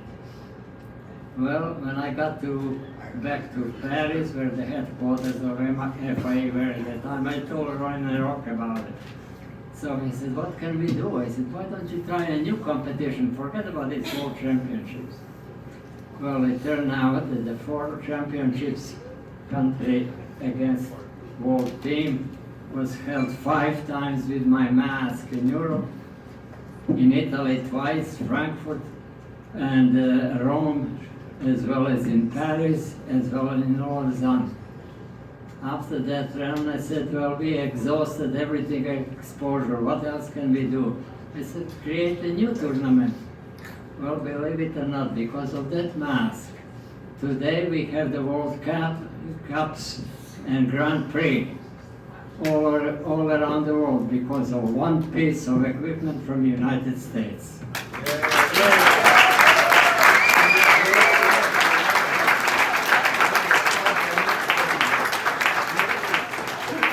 My time is up. I would like to congratulate all my colleagues in the past, as well as the recipient for this year or in the future. Wish you the very best. And I will close with a word of late Jackie Gleason from his show called Honeymooners, when he said, how sweet it is.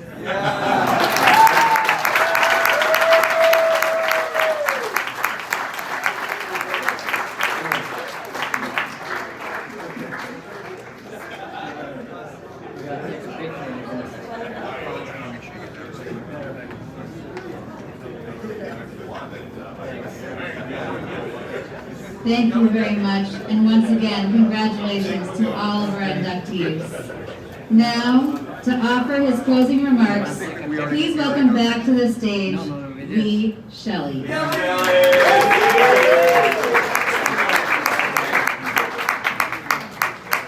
We love you, Ben. Congratulations. I didn't want to do this, but I got to throw you. We love you.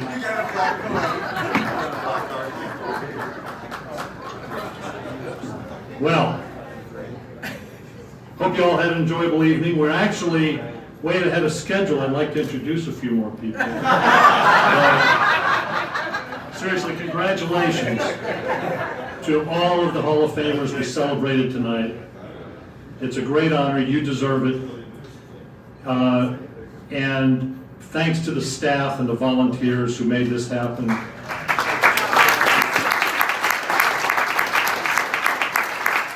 thanks to all all of you for being here. We usually don't induct 14 people in one evening, but we did it tonight. Actually, still ahead of schedule, unbelievably. And we'll see you all next year. Safe trip home.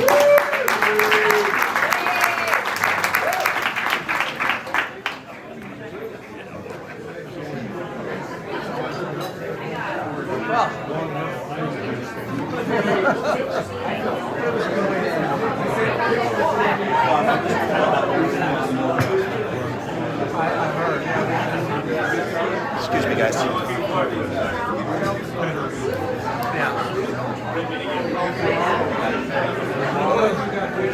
No, it's great. I mean, I love these guys.